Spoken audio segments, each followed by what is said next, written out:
I can't do it. We'll do it live. Do it live! I'll write it and we'll do it live! Mister, will you please wake up? Montana looking, throwing in the end zone. Caught it! Dwight! Palmero over the head of Jenks. Uribe charges, throws, out! And the White Sox have won the World Series. And that'll do it. It's over. The Golden State Warriors return to a familiar place. They're on top of the NBA world. We're down to 2, now to 1. Here's Jordan. Yes! Here's all over the Chicago Bulls. This is Snowman in the Morning. Hey, this promises to be fun. Oh, yeah!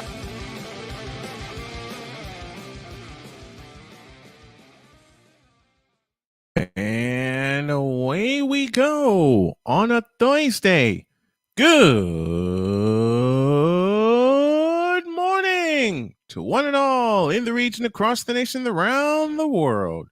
Welcome to the Thursday edition of Snowman in the Morning, coming to you live, and thanks for tuning in, however you are tuned in, via YouTube, Twitch, and the BS3 network, and through our audio network stations as well, including Real Wise Radio, as you see Wise on your screen, SDM Sports Radio, and others. You can follow the show on social media using the official ID, official SIT Mourn for Facebook, Twitter, Instagram, and others. Today, we are sponsored by Black Lion Security Firm, LLC, the pride of protection with the protection of pride, and also by Fanatics. Go to official sitmourn.com/Fanatics, and you can support the show as well as support your favorite team or player. Fanatics, where sports fans shop. Today, my guests include Clark Monroe to talk NHL draft winners and losers and some CFL happenings at the bottom of hour 2. And we welcome back to the program Andy Dorff to talk sports with us at the bottom of hour 3. You can chime in and be interactive with us by subscribing to our YouTube channel at youtube.com/snowmaninthemorning50, or you can hit the text line today, added a new weapon at 910-775-0927. Wise is with me to start the day. How are you, brother? I'm doing well, brother. Can't complain. I'm alive. I'm here to do the show, so I'm blessed. Same. And we are blessed to have you.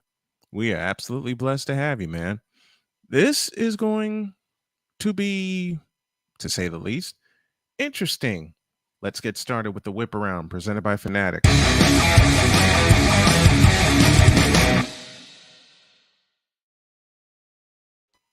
We start with a little NFL news as Cameron Hayward says Ben Roethlisberger's comments about current NFL players rubbed me the wrong way. Captain Cameron Hayward took exception to Roethlisberger's recent assertion that too many current NFL players have, quote, a me-type attitude, close quote, saying his former teammates' comments rubbed me the wrong way. In a wide-ranging interview published Friday by the Pittsburgh Post-Gazette, said the game has changed and people have changed when addressing the differences he noticed between his early years and his later years with the Steelers. Why is your thoughts? Ben Roethlisberger needs to keep his mouth quiet, man. This is Ben Roethlisberger we're talking about. I don't 30 know. seconds and Wise is all in already. I love it. Seriously, like how Mhm. now that you're no longer part of this team, you're gonna be like, oh, they're all about You're gonna throw me. you're gonna throw shade. Please, that's not the Steeler way. No. I haven't known it to be the Steeler way, and I think Roethlisberger's just salty. I don't know what his issue is, but that if there's one organization that I feel that's ran correctly, would be the Steelers. Yeah, I agree. I absolutely agree with that.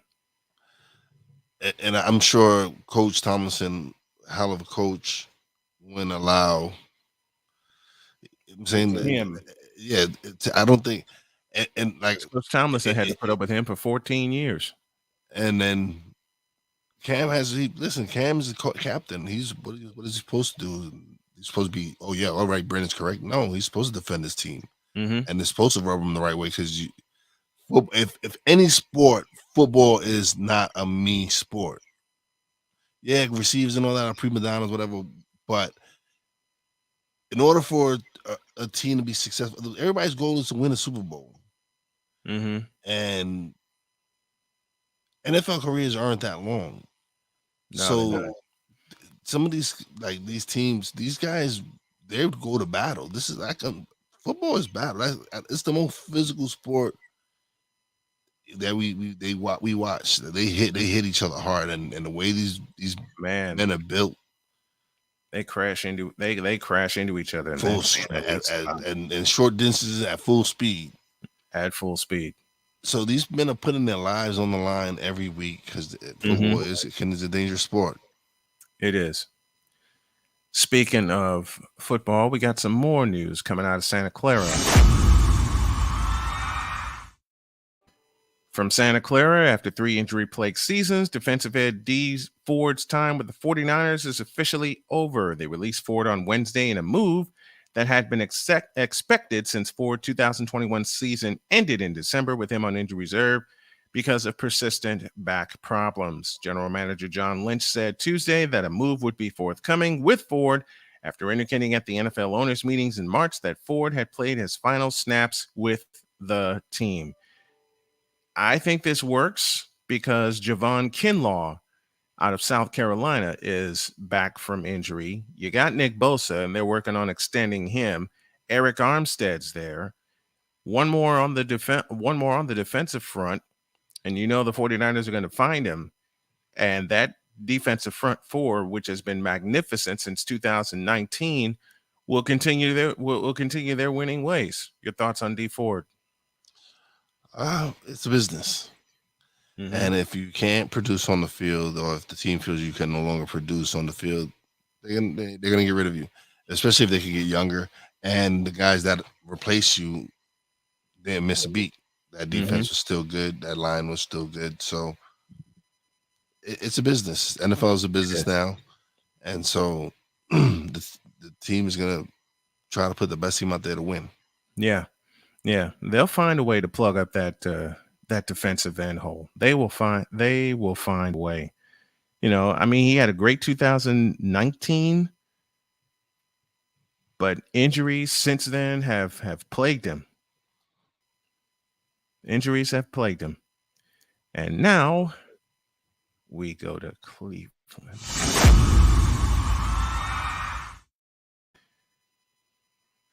Deshaun Watson. With Nick Chubb endorsing him, saying things are definitely back to normal now. No more COVID tests, no more wearing a mask, no more restrictions. We can come in here any time of the day and get work done. It seems like they're moving on, the Cleveland Browns, with or without Deshaun Watson. But I still say this mess is far from over. And the Browns and Jimmy Haslett will try to find a way to keep him on the field minus a suspension. So the Browns are trying to act like business as usual. Yeah, $260 million. Why? $60 million. Why they want to go business as usual? Mm-hmm. I've said it here before. I don't think he's going to get a year suspension. 6 months, maybe six games. 6 games. Maybe, Yeah. maybe half. Maybe meet them halfway, go to 8. I don't know. Maybe I don't know. Who knows? But I know he's not getting a year suspension. $260 million. Why? Jimmy Haslam has to justify that money. That's a hell of a lot of reasons why. Mm. You know, and I thought the other way with Roger Goodell not weighing in yet, but $260 million with all of it guaranteed. That's all the kicker. Why would he guarantee all that money? He had to. He must have spoken to someone in the office saying that. Mm-hmm. All right, he's not going to get a year, but we have to hit him with something, because $260 million and not knowing what his future is, and then it's guaranteed. And it's guaranteed. It's crazy. And that's why I say it's gonna go away. Whatever. It's not gonna go away, but he'll get suspended. You think he'll get suspended at all? Yeah, I say I would. It would surprise me to suspend him for a year, but if Roethlisberger got 6, I could see him getting 8. Mm-hmm. Suspend him half the season. It just goes back to a question that Chris Dietz posed on the program. Does Roger Goodell go misogynist, or does he go? Because either way, he's going to open up a can of worms. It's just how big of a can of worms does he want to open? It's like a segment I'm doing on my new show. It's damned if you do, damned if you don't. That's exactly how that is. So that's exactly what that is. Damned if you do and damned if you don't. To Cincinnati.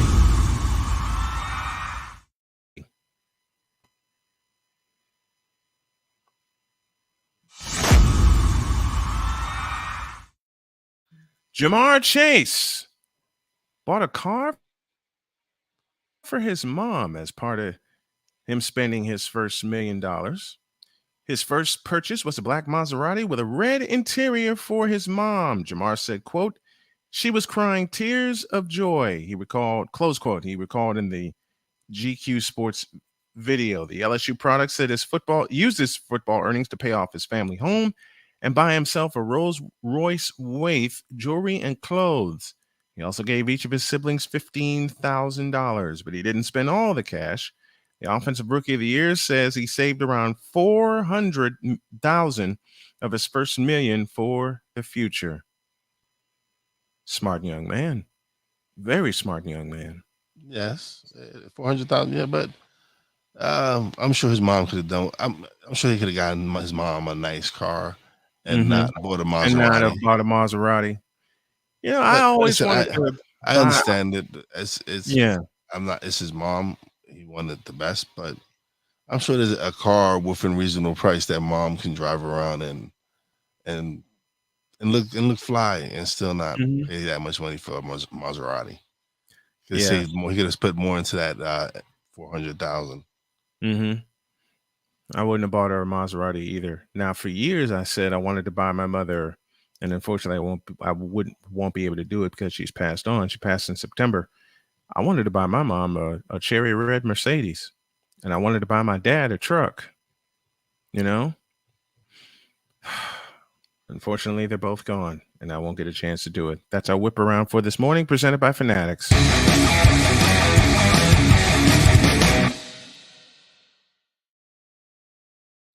As we welcome you back here, I am in the Noisy Dragon Studios, and that's a thanks to my daughter for part of that name, and my wife for the other.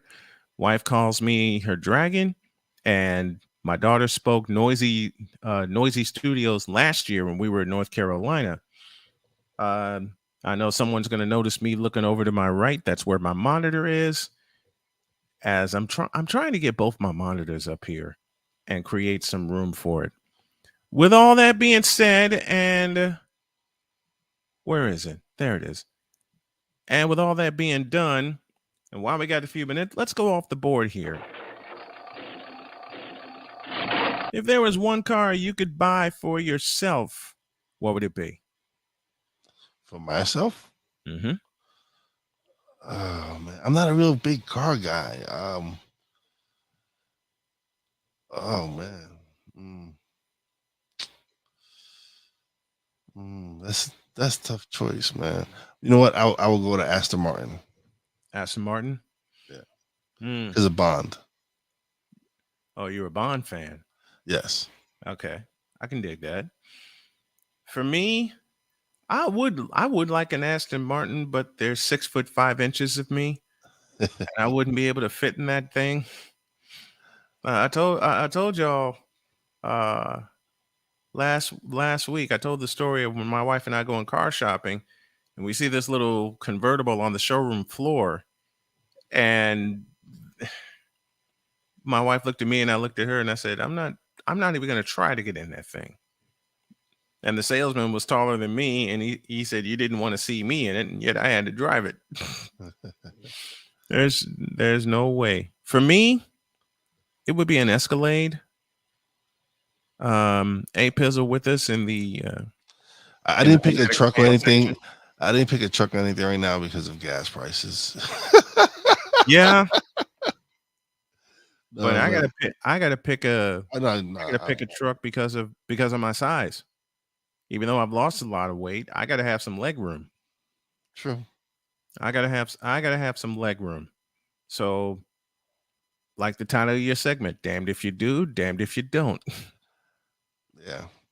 I told my wife I want to see us soon driving down like an ocean view or whatever and just let the wind blow. Yeah. Make that happen. I'm going to make that happen. I know I'm going to make that. Look, let's just drive down the same ocean front with the windows down and the music blaring, and let the wind. I could do without the music blaring. I'm kind of old now. I'm getting to that. I'm old too, but when my wife and I drive, we love like cranking up some old school music.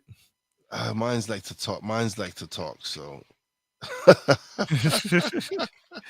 understood. All right, let's pause for a break. We'll go into the feedback section, and we'll continue on with the Thursday edition of Snowman in the Morning. Back in a flash.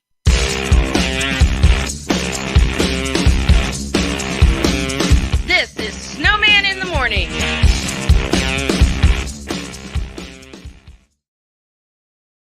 Hey everybody, Snowman here. Thanks for listening to this episode of Snowman in the Morning. You can support us at Snowman in the Morning with Cole Johnson every time you shop for fan gear or collectibles at Fanatics. Just visit officialsitmorn.com/fanatics and click on the Fanatics logo. Then shop as planned and we'll get a commission on your sale that will help us a ton. Next time you're going to shop at Fanatics, just visit officialsitmorn.com/fanatics and support our morning show. Thanks.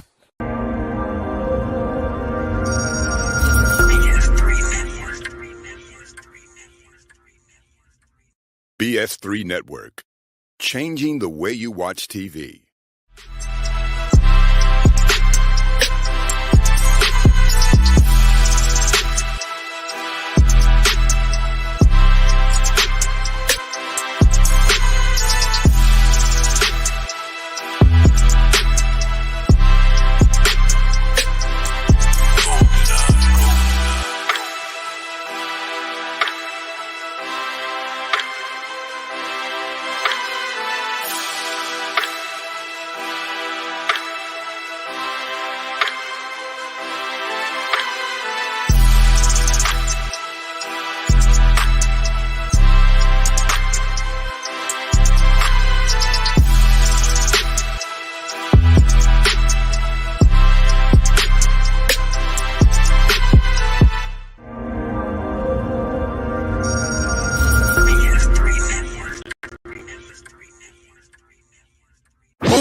gives you the flavor. Washington Commanders? Really? This whole thing stinks to high heaven. That pulls no punches. Thuggish act by a thuggish actor. That gives you some humor. Praise everything LeBron does and never criticize it. If you want a show that gives you good times, then this is that show. I am Cole Johnson, and welcome to Cole Sports with a Z. Every Friday on Patreon and every Saturday on YouTube, Spreaker, and all other outlets.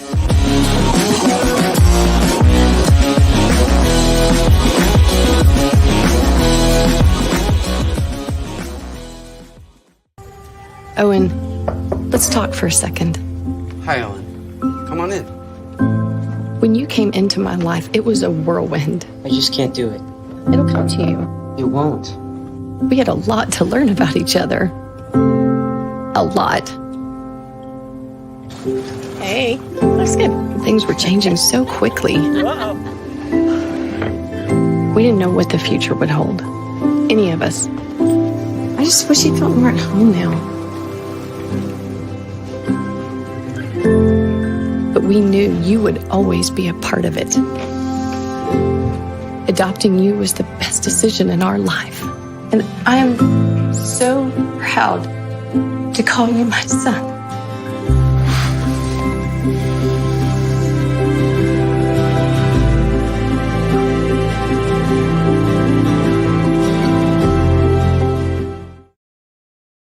Mister?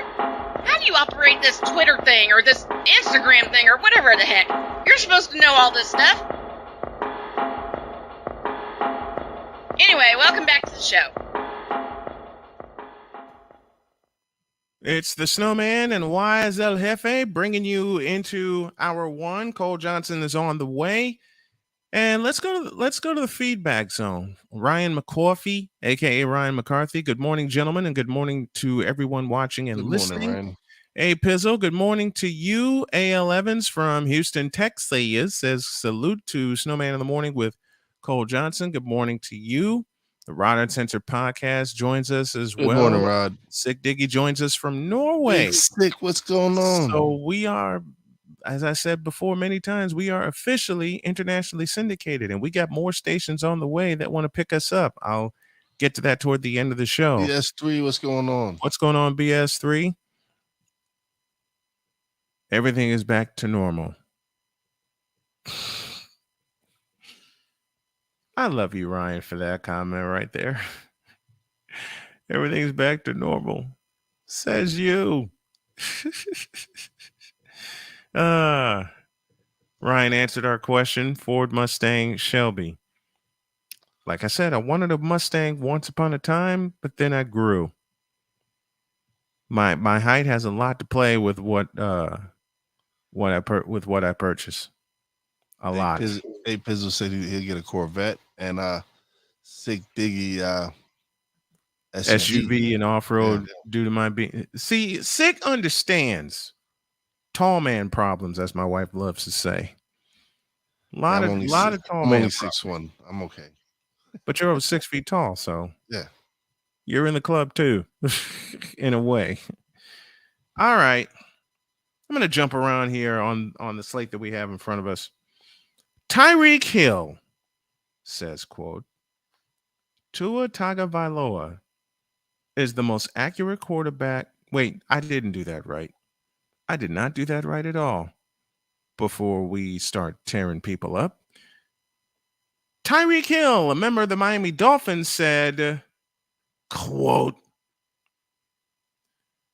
Tua Tagovailoa is the most accurate quarterback in the NFL. Close quote. Huh? I have no comment. What? I have no comment. We all know this is not to be true, but what is he supposed to say? What is he supposed to say about his quarterback? I don't know. Tyreek, hit me up. Because you got that good stuff then, man. Stop. Don't say stuff like that when I'm drinking water, man. You got to have that good stuff if you believe that. Mm-hmm. I agree with you. My question is, how many times is Tua actually going to target him this year? And I'm going all the way there. But listen, they got some weapons there. Some. They My had question some weapons. is, they picked up Raheem Mostert from the 49ers. And they got one of your assistant coaches as their head coach now. Mm-hmm. But so I guess he's bringing the 49 are they going to stay away. Healthy? He's bringing the 49 away to Miami. Mm-hmm. The same way Robert Saleh's bringing the 49 away to the Jets. I hated losing Robert Saleh, but it was Robert Saleh's time. It was solid. I'm going out. I'm telling you, the Jets are gonna be good this year. I feel it in my bones that the Jets. I'll believe that when I see it. All right. I'm old and I'm old school. I'll believe it when I see it. Everyone, I want everyone to hear it now. What's the date? We're in July, the 28th of July. I'm gonna say the Jets gonna have a really good season. Seriously. Okay, give me a record prediction. That's one thing we can do next week. With it being August, we can do record predictions. Okay, so I'm gonna save mine for next week. Oh no, you can't do that. All right, you know what? I think the Jets gonna win 11 games this year. Are you out of your rabbit picking mind? I am not. Okay, go. Why? Why do you see them winning 11 games? Oh man, because Zach Wilson during the end of the season was playing real well. He didn't even have all his weapons. Mm-hmm. Mekhi Beckham is looking phenomenal. He's slimmed down. He's looking amazing. The other guy that they just added to play left tackle because Mekhi is moving to right tackle now. Mm-hmm. Font. He's gonna be a beast on that side.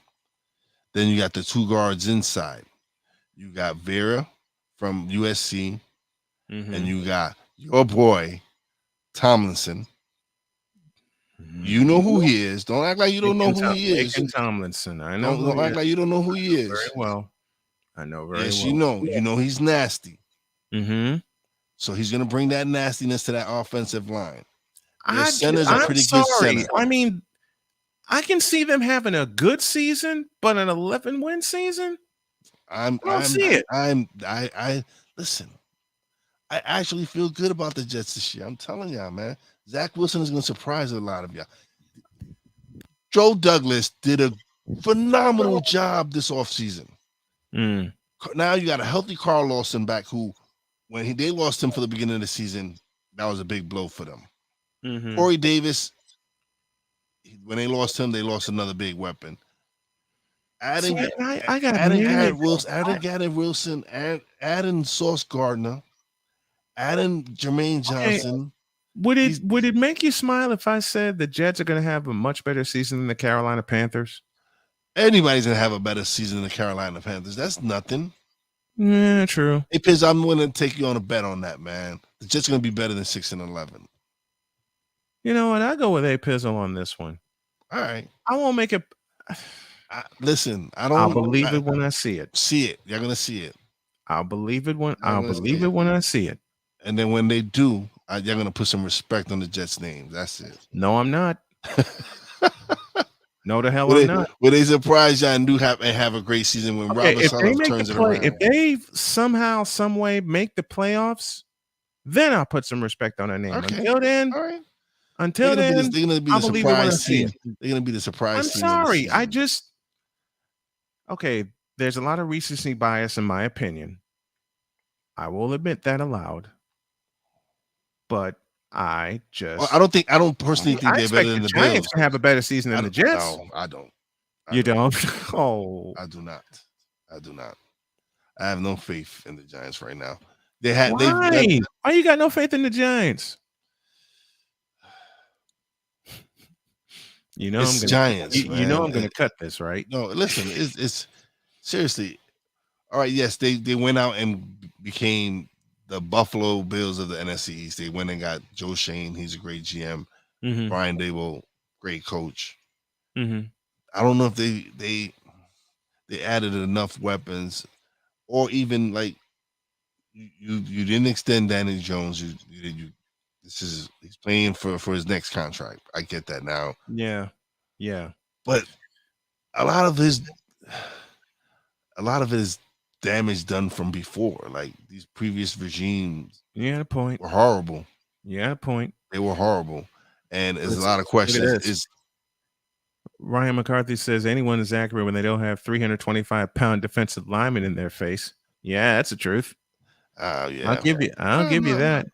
Listen, I didn't know Tua is not the best. I broke the news yesterday, and I'll repeat it today.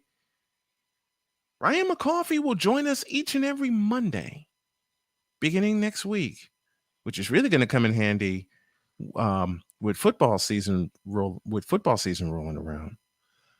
Actually, I'm so proud of myself because talking about the Jets, they just signed a USFL player, Rashard Davis, to a contract. I love the US. I know Sam would be proud of me of mentioning the fact. Listen, Sam's gonna be with us tomorrow. See, Rod even going in. I won't say 6-11. I won't say 6-11. Listen, I'm not going to say 6-11. Rod is a bronzexual. That's all I have to say about that. That tells you everything you need to know. See, A. Pizzle said the same thing. I don't see 6-11, but I don't see 11-6 either. All right, so maybe I'll go 9-8. How about 9-8? Does 9-8 sound reasonable?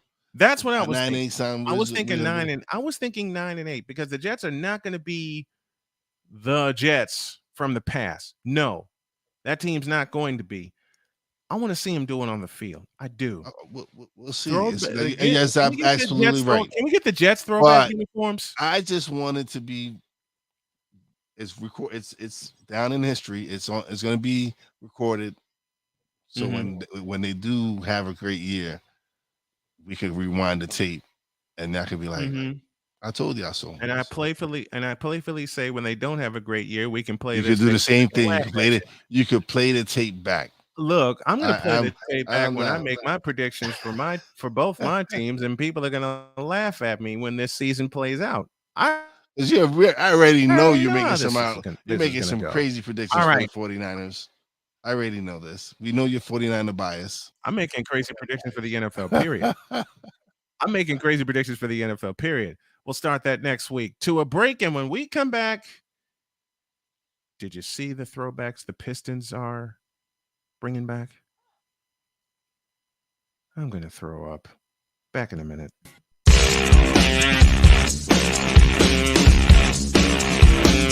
This is Snowman in the Morning.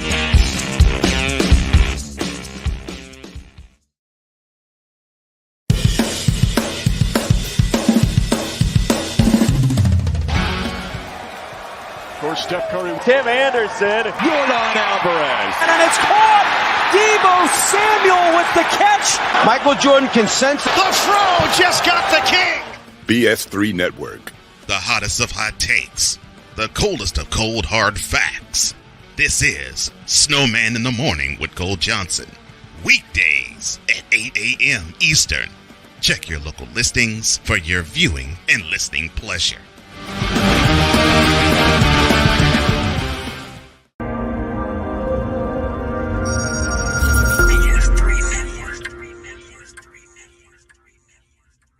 BS3 Network. Changing the way you watch TV.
TED Talk, but I don't have anything to talk about yet. I'm getting there. Life is for the living. We're not here that long. You can learn anything you want to learn without any money spent. What do I really enjoy? What do I really want out of life?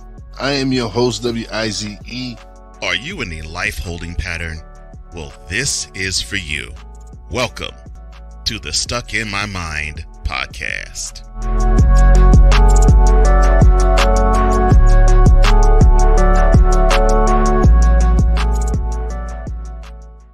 I can't do it. We'll do it live. Do it live! I'll write it and we'll do it live! Mister, will you please wake up? And again, the 1-2 pitch on the way to Saunders. Swing and a fly ball deep to right field. Bautista going back to the track to the ball. Get out the rye bread and mustard, Grandma. It is grand salami time. Michael Saunders with a grand slam home run, the first of the year for the Mariners. Here in the top of the 10th inning, would you believe it? And it's now the Mariners 9 and the Blue Jays 5. Saunders' second home run and as many at-bats.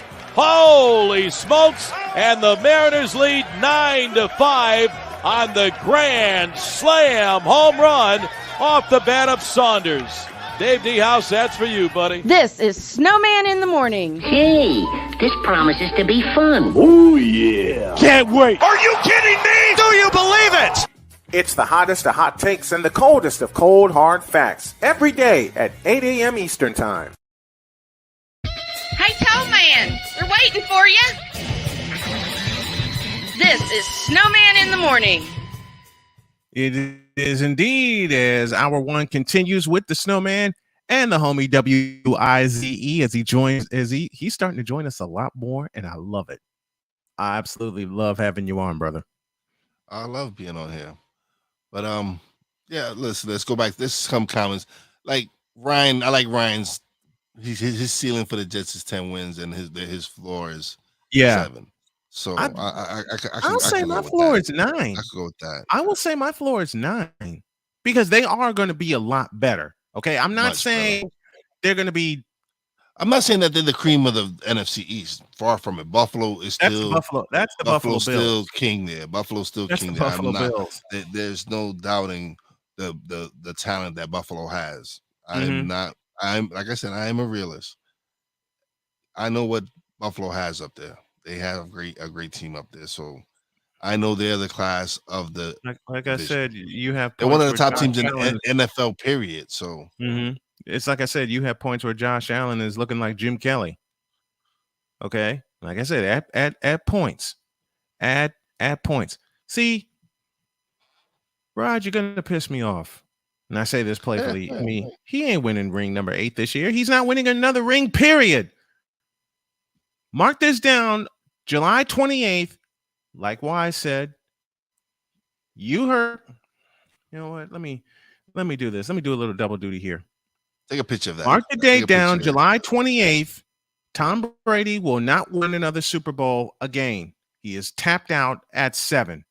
Period. Whoops. You weren't supposed to hear that. He ain't winning another ring. I don't see it. So his prediction for your Niners? Oh, yeah, it's the wrong one, but we weren't even. Listen, I go off the faith that we weren't even supposed to be in the playoffs last year after the way we started. And besides, Rod, we can run the ball better than your Patriots. Since you want to talk, and you know what I haven't done? I haven't done with Rod saying that the Patriots will win ring number 8 this year. Rod, do me a favor. He said Brady. He said Brady. Brady won't win number 8. Either way, stop the cap. There, how's that? Stop the cap, will you please? Brady's not winning number 8. Nope. There's so many teams much better than the Bucks. Way too many. And yes, you still got defending champs out there. You have the Los Angeles Rams, the defending champions. I don't even want to put Green Bay in that bunch. because No, Green 'cause they Bay have the will choke have. artist over there. They have the choke artist formerly known as Aaron Rodgers. Mm-hmm. Formerly known as Aaron Rodgers. Because Aaron Rodgers hasn't done a doggone thing in the playoffs for a while. All right. Let's go to this. The Kremlin warned Thursday that a possible prisoner swap with the United States involving American basketball star Brittany Griner needs to be negotiated quietly without fanfare. This is from ESPN.com. U.S. Secretary of State Anthony Blinken said Wednesday that Washington had offered Russia a deal that would bring home Griner and another jailed American, Paul Whelan. A person familiar with the matter said the U.S. government proposed trading convicted Russian arms dealer Victor Bout for Whelan and Griner. This is what it's been about all the whole time. It's now. All I can say is, what? That's all I can. It's all a big show. It's all a big show. It's all a big show. I mean, why can't it just It's come a down to what distraction. Kurt It's a Schilling distraction. said? It's a distraction. It wants to I mean, distract you. why can't it come down to what Kurt Schilling said? Obey the blanking law. Period. She didn't, and now she has to pay for it. I don't go with a lot with Kurt. I don't. That's the. I agree with that. She should have known what she's been going to Russia for years, so she should have known. I understand that. She should have known better. But me agreeing with Kurt Schilling, never gonna happen. For baseball reasons, I know that. Not for baseball reasons, political views, everything, man. It's me and Kurt Schilling. For me, it's pretty simple. For me, it's pretty simple. I agree. No, I agree. She should have known. That's the point. That's the point I'm making. She knows she's yes here. She's been going there for many years, playing money and making and money. She was warned. And that's one of the issues. This time, she was warned not to go. She was warned not to go this year because of everything that's going on, especially after Russia invaded Ukraine, and she still went and got caught. But again, this is if the WNBA paid more, then all the players would stay home. These players wouldn't have to go to China, to Russia, all these other countries to earn more money because they're making way more money over there. And you are absolutely correct with that statement, Adam Silver. Yeah, and I'm pointing out at Adam Silver. I mean, isn't there a way that the NBA can just give them a big fat fund where they can pay their players and they can work on getting better sponsors and things like that, and they can keep everyone home and they not have to go overseas to play? Isn't there a way that can be done? Yeah, sponsors going and sponsoring them. Like, I don't. It's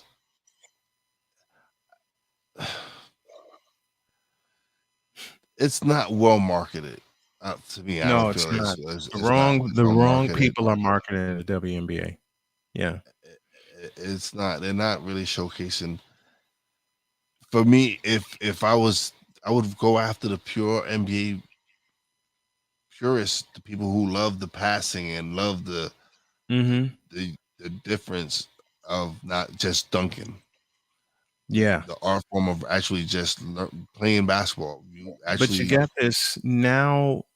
You got this instant gratification society where they want to see the dunks, they want to see the fancy passes, and they don't want to see the fundamentals of the game. And that's why people won't watch the WNBA, because you're watching the fundamentals of the game.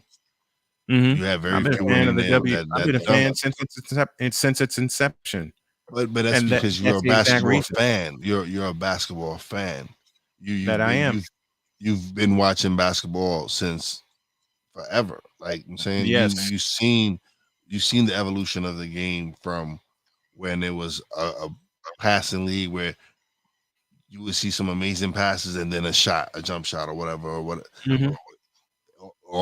layup. But it wasn't about the dunking.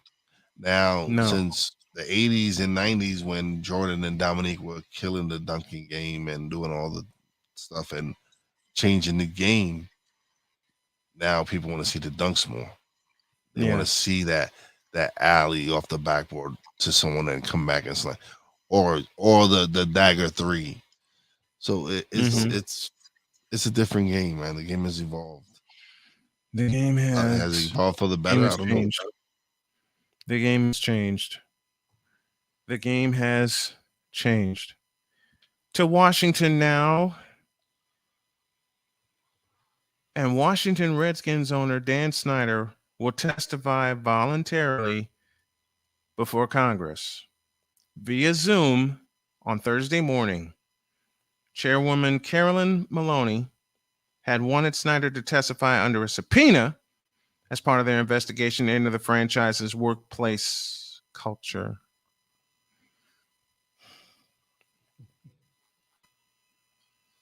You see the look on my face, don't you? Well, I don't even. This should have been done. He should have been out of power a long time ago. A long time ago, he should have been out of power. And yet here he sits, still in power. A lot of people that shouldn't be owning teams that own teams, but hey. Oh, like Jerry Jones? Like Dan Snyder? Hey, who am I to judge? But it's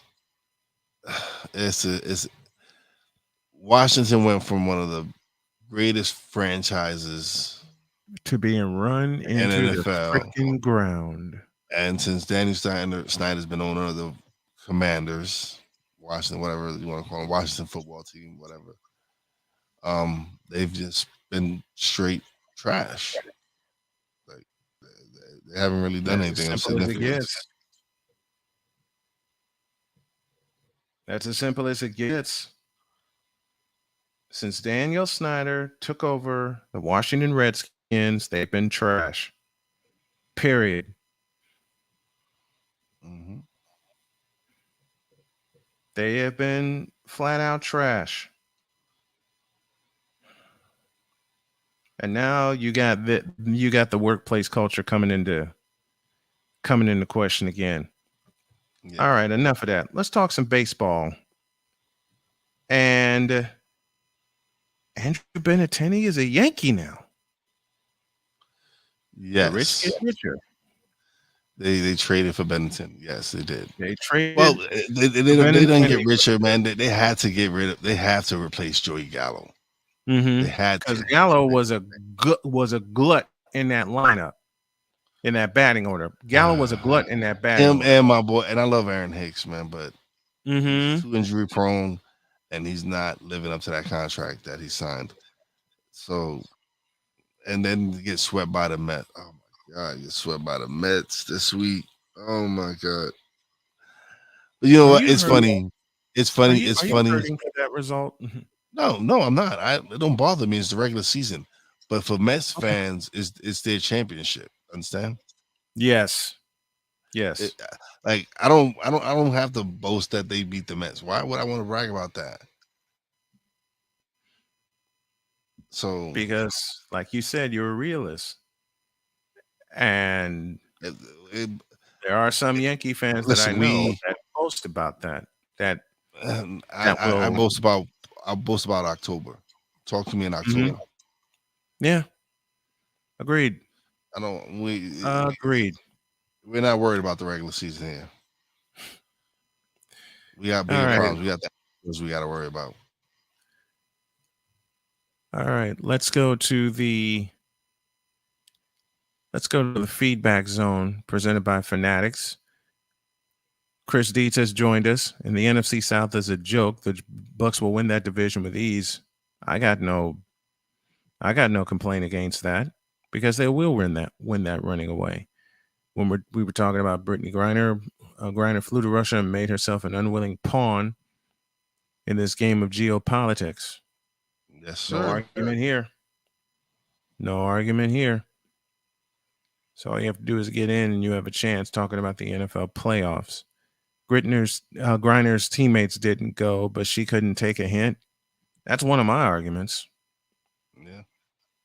That's one of my arguments. If you haven't had a chance to subscribe to the Fifth Down Sports Show, please do. It's a great show, and he's put together a great network. He's got a new episode coming tonight.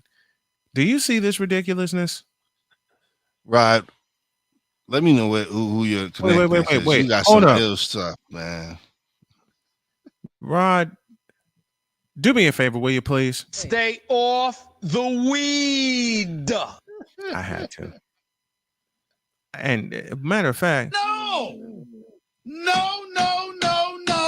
I did it out of sequence again. Tampa Bay versus New England in the Super Bowl. No.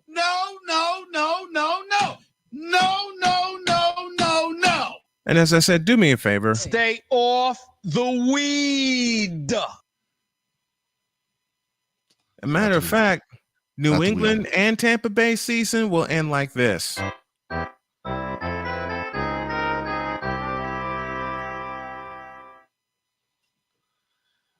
I don't see it. I don't These see is it. funny. These is hilarious. Oh boy. Hey, Pizzle joining us. Wait till after the trade deadline. Then baseball gets exciting. I'm waiting for October. I'm waiting for the September run, no matter who gets in, and the and baseball in October.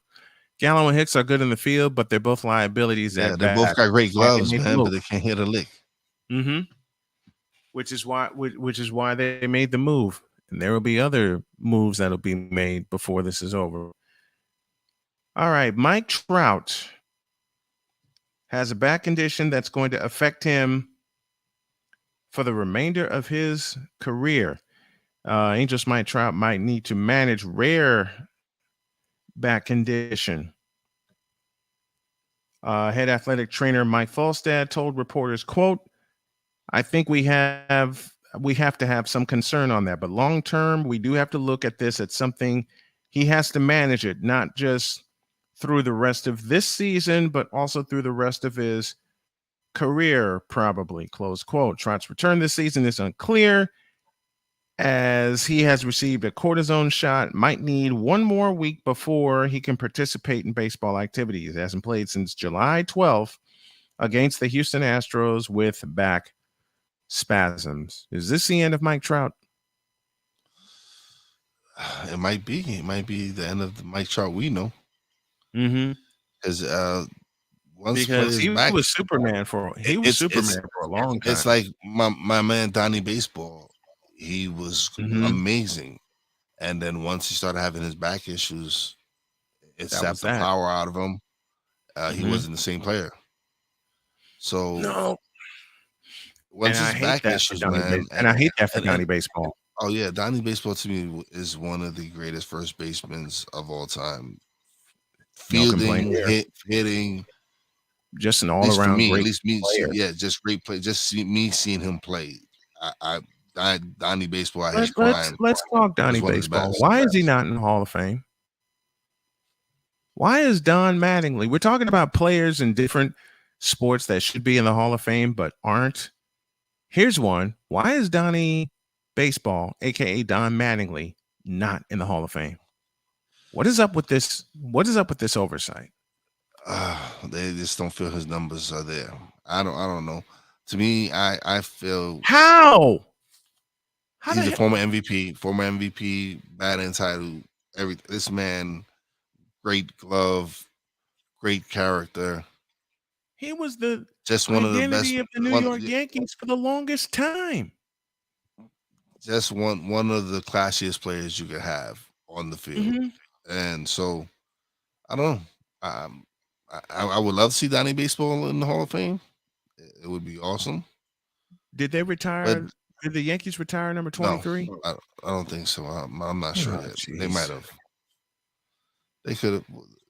Listen, but I don't think anybody's wearing it. Yeah, let me verify that. I'm not sure. They should just go ahead and retire it. Question for the show in the chat. We'll use this and go to the top of the hour. What is the best rivalry in sports? I have a few I can list. You ask me, it's always going to be Yankees Red Sox. Mm-hmm. Here's a few. That's just me. Duke, and I've seen UNC Duke in person for basketball. Yeah, Michigan and that's Ohio, Michigan, Ohio State, Sox and Yankees, Lakers, Celtics, 49ers and Cowboys. Hell, lately 49ers and Rams. Given the way they play, 49ers and Rams. Packers, Vikings, kinda. Yeah. Packers, Vikings, kinda. Pragmatic Prime in the house with this. Purdue versus IU. I want to see that in person, be it for football or basketball. I want to see that one in person. I've seen a Packers Vikings game in person at the Metrodome. I've seen one in person at the Metrodome. Yuck. It gets messy. Ryan McCarthy, Mattingly's number 23, was retired in 1997. But he should be on the Hall of Fame. He should be immortalized in the Hall of Fame, period. He should be immortalized in the Hall of Fame. Here's a question for the chat, and let's make this our question of the day. I'm going to go ahead and put this out on our social media. Matter of fact, I'll do it this way. If you follow us on TikTok, if you follow us on social media, the ID you need is official SIT Morn. Damn it. I pushed the wrong button. Here's our question of the day as I try to do double duty. Who is a player in the 4 major sports that should be in the Hall of Fame but isn't? That's our question of the day. You already know one for the NFL that I feel should be. Well, he's up this year. He's up this year, yes. And that oversight should be corrected. Don Mattingly is one of my baseball ones.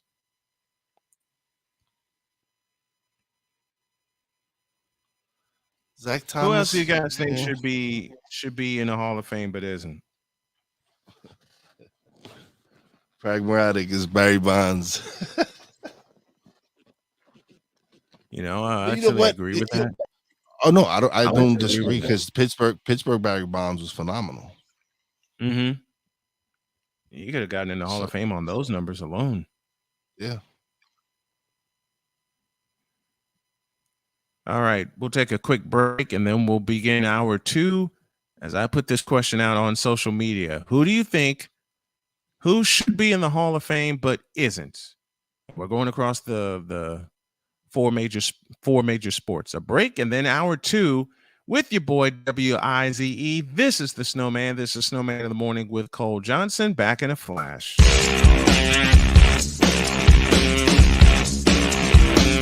This is Snowman in the Morning.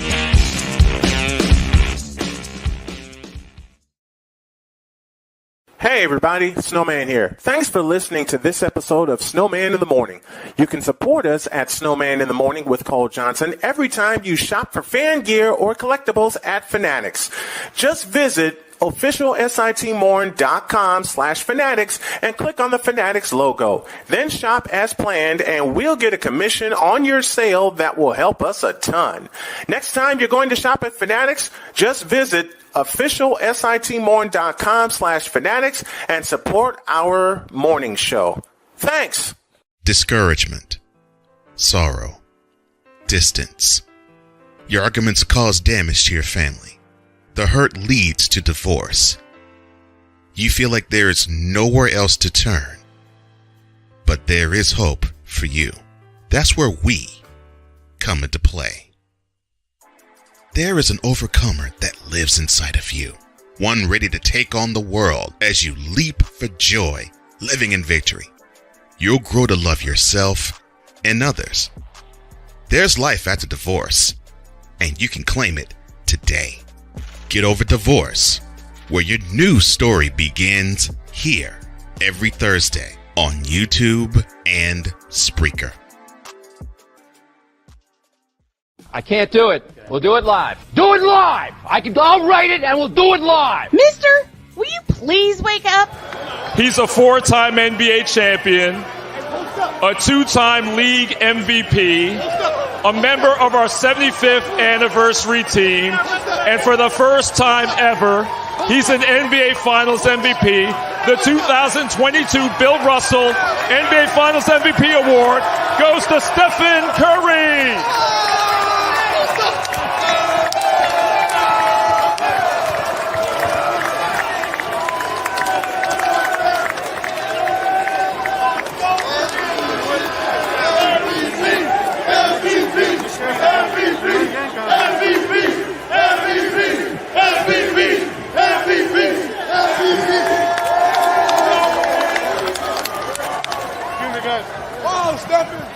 This is Snowman in the Morning. Hey, this promises to be fun. Oh, yeah. Can't wait. Are you kidding me? Do you believe it? It's the hottest of hot takes and the coldest of cold, hard facts. Every day at 8 a.m. Eastern Time.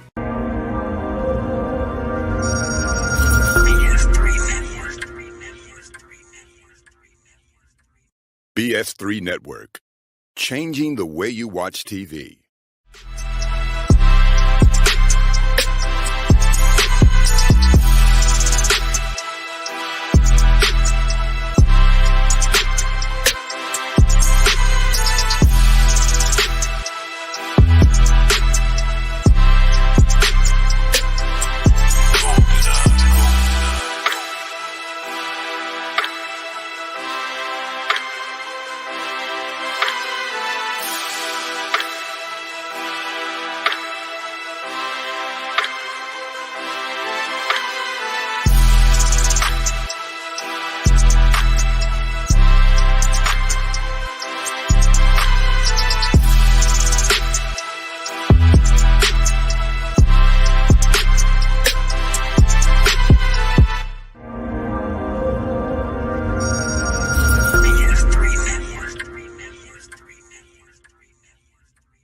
Mister, how do you operate this Twitter thing or this Instagram thing or whatever the heck?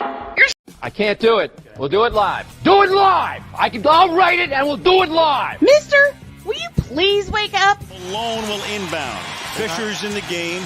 Walton, O'Neal, and of course Bryant. And everyone is paying attention to Kobe Bryant. They start with Shaq. He gives it to Walton. Here comes Kobe. Less than 5 from way outside. Got it! Oh, man! With 2.1.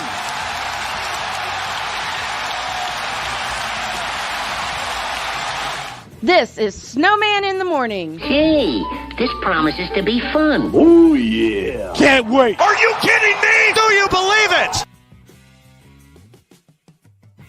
You better believe it, because we're here for hour 2 with WIZE. I am the Snowman, taking you into hour 2. Did you see the throwbacks, if you want to call them, that the Detroit Pistons are going to have? Those are yeah, I don't really care for them. To me, they're not throwbacks. They're ugly. Yeah, they're ugly. They're throwaways. There you go. They're throwaways. They're throwaways. Let's have some fun. Go to the Fanatics feedback zone and. Do you see this? Do you see this? I was trying to ignore that. You were trying to ignore that? I was trying. Then all I gotta say is Stay off the weed. And sorry. Don't see it. Yeah. And there's a response from Ryan McCarthy right there. Oh God! Is he lying? Boy, Where's the line? Would we ever? Would we ever? Speaking of hockey, the Battle of Alberta, Calgary versus Edmonton. You can put that in football and hockey with the CFL.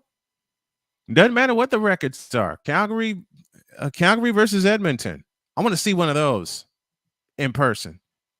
I want to travel up to Canada, visit my boy Rod Peterson and his crew, and see one of those in person. Then there's this ridiculousness. And I respond with, mm-mm. They call him the baby goat.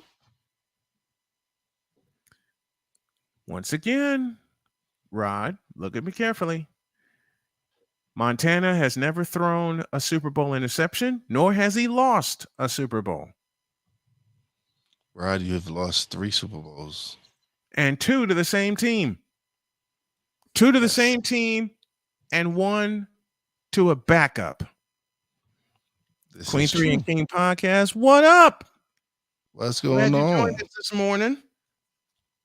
And Ivan will not join us tomorrow.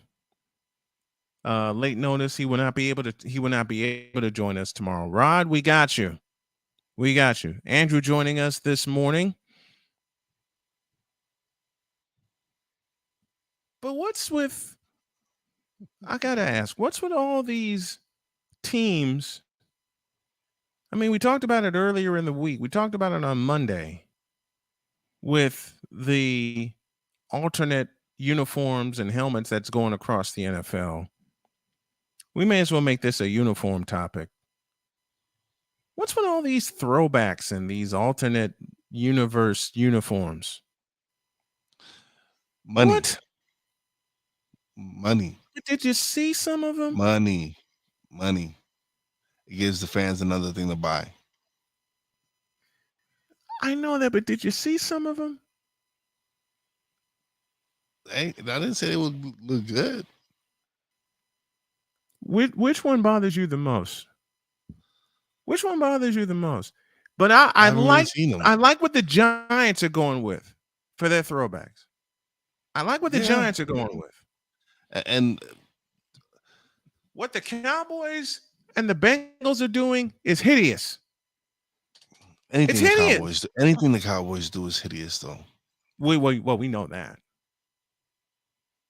We know that. Matter of It's fact, funny because I stopped by yesterday on I was in the chat at the Eagle Elites podcast. Mm-hmm. I missed that last night. I fell asleep. I actually stopped by and showed some love and was in the chat. When's the NFC Beast coming? When's the NFC Beast coming? Because I want to pick it up for my network. It is definitely coming soon. I will give you a salute, and I want to pick it up for my network. I'll make the offer right now. We was actually discussing. I made a little video with it with the logo that they got for this show. So yeah, we're really excited. You should be, and I'm proud of you. I'm proud of Cool McCain and everybody involved. I'm proud of you. We got Sam and Cool representing the Eagles. We got Ben. Ben is representing the Cowboys. Me with the Giants, and Cole is introducing us to someone he knows that's a Commanders fan, and any of those fans want to come and join anytime, just hit us up, and y'all can stop by and share some NFC beats with us. I will definitely do that. I will definitely do that. Speaking of throwbacks, A Pizzle offers this. Dolphins throwback should be the permanent uniforms. Why'd they change them in the first place? It's the question. That's the question for a lot of things. Like, why do they change uniforms? Period. Like, yeah, I wouldn't mind that one, Deets. I like that one as well. The 90s uniform, the 1990 uniform. 90. Yeah. I think that's the one they're going with. I want them to have the Giants scripted on the side of the helmets and not NY. I don't know. Let me always doesn't hurt to look it up. Matter of fact, we'll both do that. NFL. We're looking up throwback uniforms. If the hockey players have separate helmets for home and away games along with their uniforms, how come baseball players don't have alternate caps or alternate helmets in the NFL? They got alternate helmets. They got alternate helmets. But so yes, why it does. they're Yes, it going is. with It the- is. It's with the Giants written. We're going across with the it. Giant script. Sweet. They're going with the Giant script. Yes. Sweet. Yes, Sweet. they are. I love those uniforms. I don't know Old why. school, I don't know baby. what the hell does that the Bengals have, but no, the black and white helmets. They're hideous. And then I seen the Saints. I don't know if I'm a fan of the Saints helmets. No, I'm not. Matter of fact, we discussed this on Monday, and we're gonna go through it right now. Doggone it. I wonder how Cole feels about the Texans helmet. Do you really want an answer to that question? Because it's pretty obvious. No. No. But they don't really. I'm The Texans saying don't really have a no. history. The Texans don't really have a history. You want the Texans to have a history? No, Then turn that whatever the hell and Cole, this is for you. Turn whatever the hell they got on the helmet from that to the Houston Oilers. It could be Okay. It could be worse. It could be the Bears and decide you want to wear an orange helmet. Oh, Jesus. You want to talk about hideous? First, Uncle Foot is talking about putting a dome over Soldier Field. Then they reveal these things. I like the Patriots going back to their old uniforms. Yeah, I like the Patriots going old school. Yeah, I like that. I like the Patriots going old school. Dallas But- throwback. I really don't care for that. What the hell Did I is say it that out anyway? loud? What the Dallas What the throwback? hell? What the hell is that? What the hell is that one anyway? I You don't know, the LT uniforms, absolutely, with the red trim on the numerals and the word Giants on both sides of the helmet. Oh yeah, that's the one.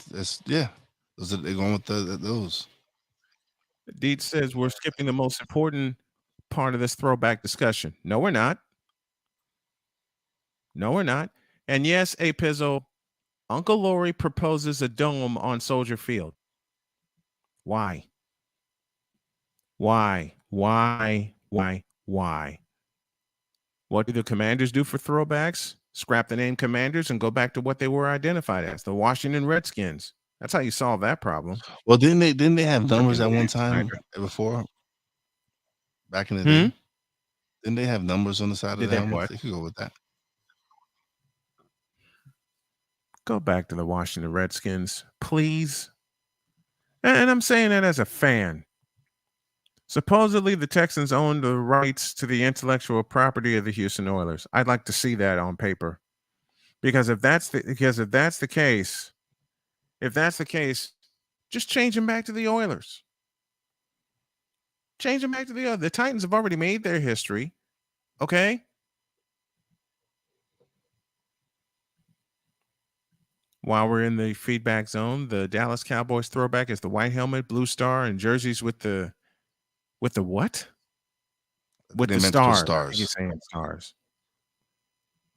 I think it was saying, yeah, there's the correction right there. Is that King? That's the King? Yep. That's King Dawkins. Oh man, yeah, That's King Dawkins. Is he happy with that uniform? I don't really care because I'm not a Cowboy fan. I mean, is he? Why are I'm they not- going I'm gaga asking if over he is. these? Why are they going gaga over these helmets? That's what I want to know. Why are they going gaga over these? You know what? You already answered it. Money. More nostalgia for them to buy. Yep. You just answered my question. The Eagles are going all black next year. I already spoke on the Carolina Panthers. Whatever the hell Well, that's the called. Jets also have a black alternate uniform now. But see, it works. It works for the Jets. It works for them. It provides another. Here's your answer. I prefer the classic cowboy uniform. There you go. I figured you would. I figured you would. Because when I see that hideous throwback that the Cowboys are going to use for Thanksgiving? I think Tony Romo. I don't think anything classic with the Cowboys. And yeah, Deets is correct. The Oilers do own the rights. I mean, Titans do own the rights to the Oilers. Well, give them back. Jeez. I know. It's not that. Yeah, the black helmets, A Pizzle, I agree with you, definitely. I like the black helmets too for the Jets. I like the black helmets too. I don't think the Commanders can go back to their old name without backlash from the Native American community. They've been lobbying for years against it. Okay, then I have this question. What about the fans that actually support the name? Supported the name. There's Native American.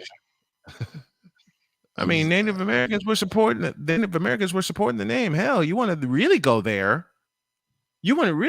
Black people were supporting the Washington Redskins name for years.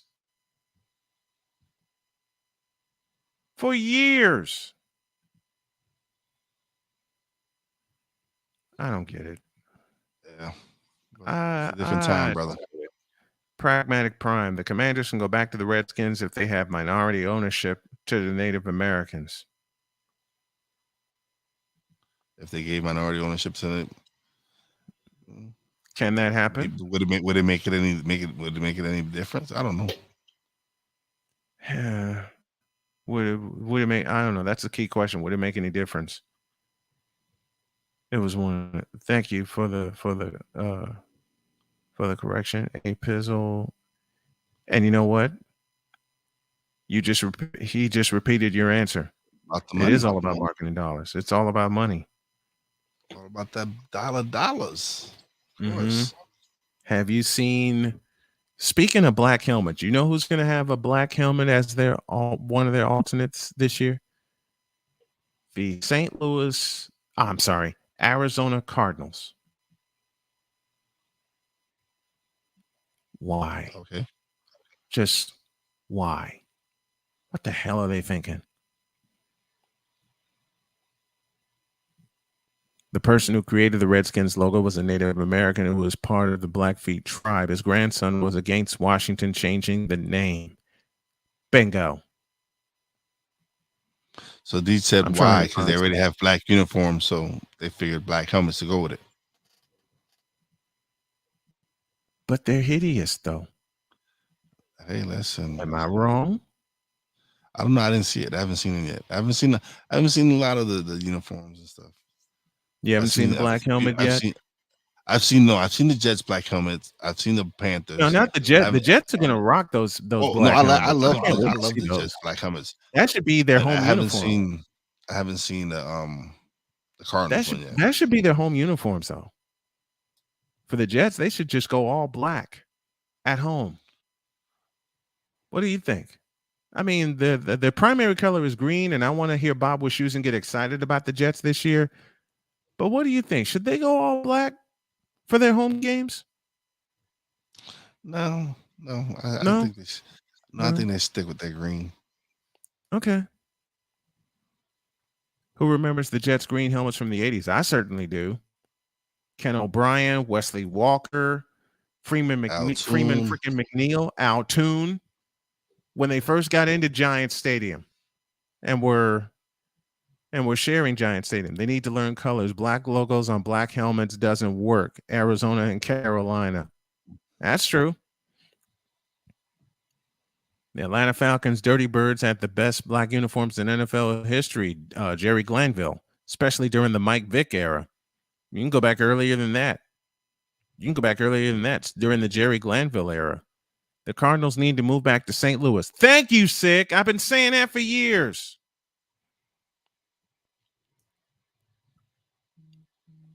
You're gonna have an argument with this guy. Ooh, these? No, Yeah. like I said, the Jets colors are green. Mm-hmm. Green and white. I mean, for a while, didn't they have a black outline on the Jets logo? Like early 90s?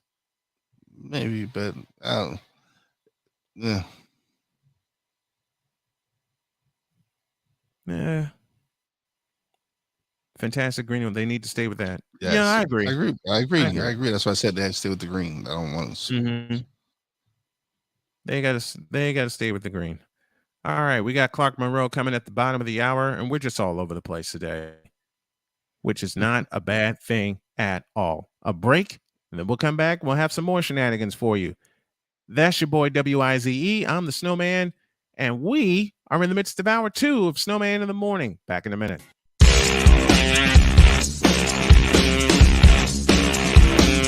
This is Snowman in the Morning.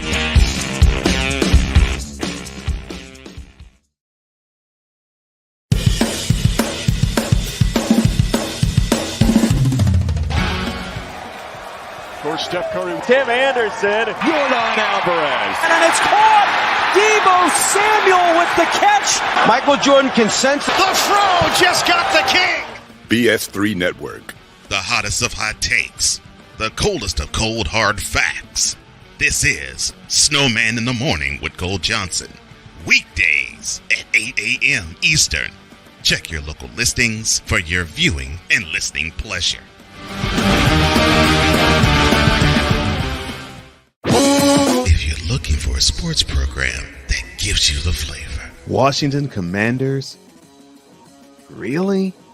This whole thing stinks to high heaven. That pulls no punches. Thuggish act by a thuggish actor. That gives you some humor. Praise everything LeBron does and never criticize it. If you want a show that gives you good times, then this is that show. I am Cole Johnson, and welcome to Cole Sports with a Z. Every Friday on Patreon, and every Saturday on YouTube, Spreaker, and all other outlets.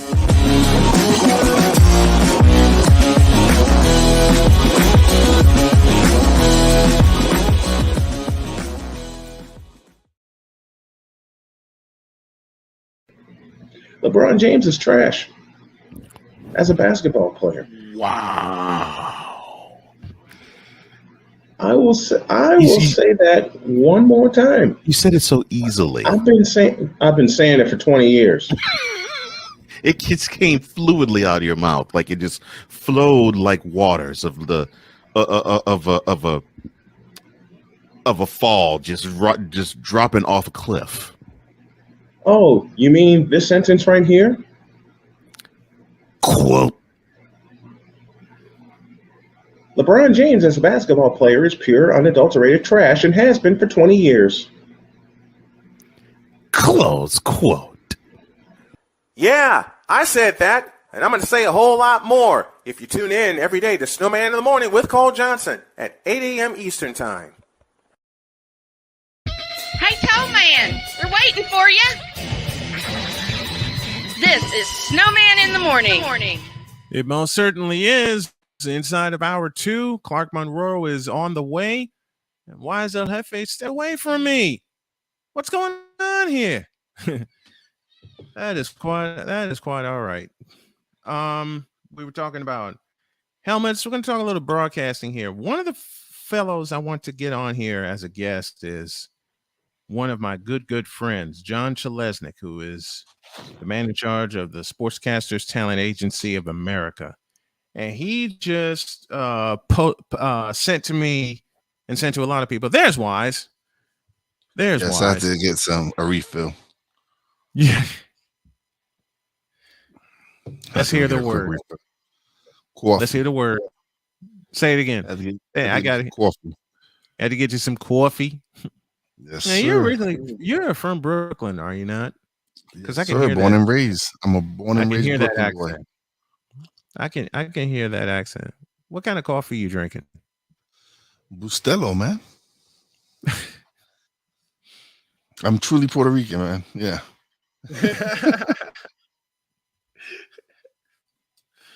That's your brand of choice. Yes, it is. It's a brand of choice of a lot of Puerto Ricans. I got you. You know what? What started me on coffee was a membership at Starbucks. That started it because I drank green tea for the longest. And then I got introduced to iced coffee, and that started it. And it wasn't even Starbucks. It was freaking Dunkin' Donuts in Chicago. That started the habit because I walked by. I was heading downtown, and I got called over to the Dunkin' Donuts store. They said, "You want to try our iced coffee?" Nah, no thanks. And I got me a couple donuts, and I'm ready to hit the road. And they said we could put chocolate in it. You can do what? Yeah, we could put chocolate in it. Yeah. That was 13 years ago, and that started it. That started it. Okay. Do you want to comment on this, or shall I? No. No? Okay. Not at all.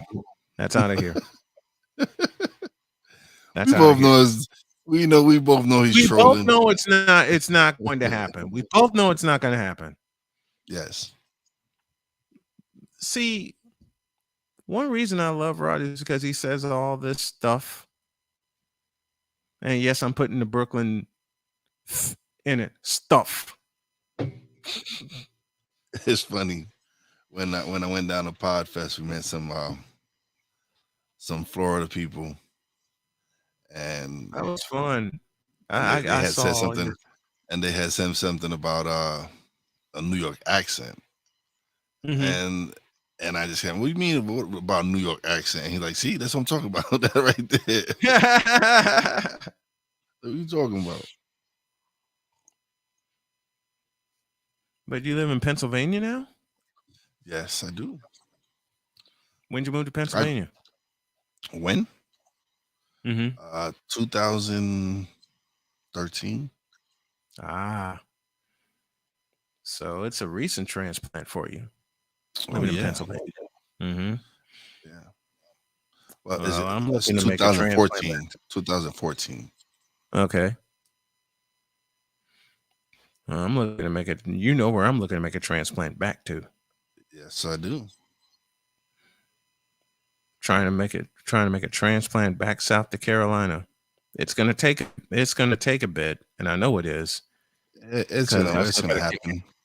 I know it's gonna happen. You just gotta again keep working, keep doing what you're doing. Everything is blowing up. Everything's growing.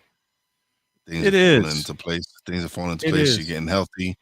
Your main focus right now is getting back to your health, and everything else falling into place, brother. Seriously. Yeah, that is the focus. The focus is getting healthy. Here's a question to the chat: what's your favorite Madden NFL game on what console? I don't have one because I don't play it. I've stopped playing when I stopped playing when they stopped making it simple to play. Like when I had to start doing this controller to do that and do this. Just give me X, Y, Z, press whatever button I need to press and to throw it to whoever I need to throw it to. All this making it real and I'm playing a video game so I can just enjoy myself, not so I can stress myself because I didn't pull the joystick back far enough or no, thank you. It's like I said. I go back to simply playing, and I'm gonna show you what football I prefer to play now. Okay. It's on my phone, and it's called Retro Bowl. I love it. And Retro Bowl. And this is what it's looked like. This is how it starts. Like you can't even see it because of the green screen. Nope. But anyway, we got a part of it. We got part of it. Yeah, you can see just the characters because of the green screen. But with video games, for me, it's pretty simple: left, right, up, down, shoot. I've said it for years: left, right, up, down, shoot. That's why I couldn't play Madden. Too many doggone codes to remember. Too many doggone plays to remember. Too many things, yeah, definitely too many things. Too many things to remember, and if you don't remember it at the right time, then you get smashed. Tight end option comes back and halfback smash. Comebacks and halfback smash.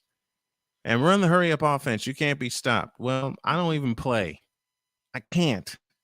And I'm not going to.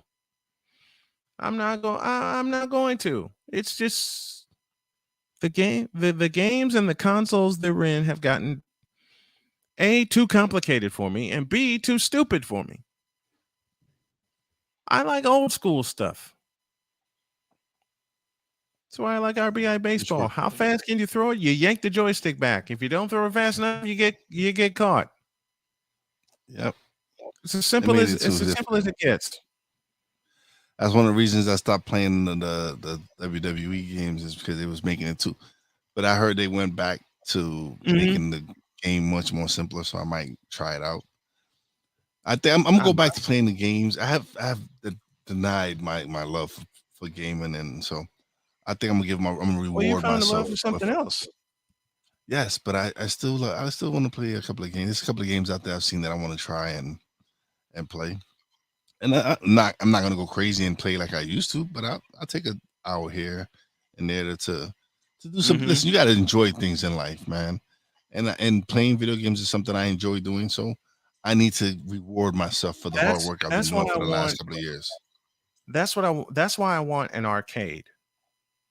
When we get our big house, producer Clark is on the way. When we get our big house, wife already promised we're gonna have an arcade in our house. Oh, I've decided when I open my studio, my other studio, it's gonna have arcade games in it. It's gonna have this section where we record, and it's gonna have a section. Can Jody and I come see it? Can Jody and I come see it and come play? Anytime, brother. Anybody's welcome. Any of my friends and family. Same here, because that's what I want to build. I want to build a studio and have some old school arcade games in it. That'll be my relaxed point. And yesterday I planned to get a power nap. Never got it. I crashed early, but never got it. Yeah. I'm gonna get one today for about 30 minutes. It was a entertaining day yesterday. I recorded a show late in the afternoon. But at the same time, I was watching the grandson, and he was making it difficult. But it was always a. How old is the grandson? He turns 2 this year. Both of my grandsons are now 3. Yeah, they're 3. Yeah, he's I love him because he shut me up. Let's send a shout out to him. What's his name? Bryson. Big shout out to my grandson Bryson. Love you, baby. Bryson, we love you. Well, but and then big shout out to my other grandson Prince. Big shout out to my other grandson Prince. Of course, I love him as well. Yeah, and I had Bryson. Braylon, I have Braylon and I have Jaden. Those are my 2 grandsons. And those are they are my whys. Those 2 young gentlemen, those 2 young boys are my why. They're the reason why I'm driving to make something of what I'm doing, because they need to see Pop do something, leave a legacy for them, and do something extraordinary for them. Exactly. And then they're my reasons why also. No power naps, 25 minutes tops. Anything after 25, and I'm going to be sleeping for a while.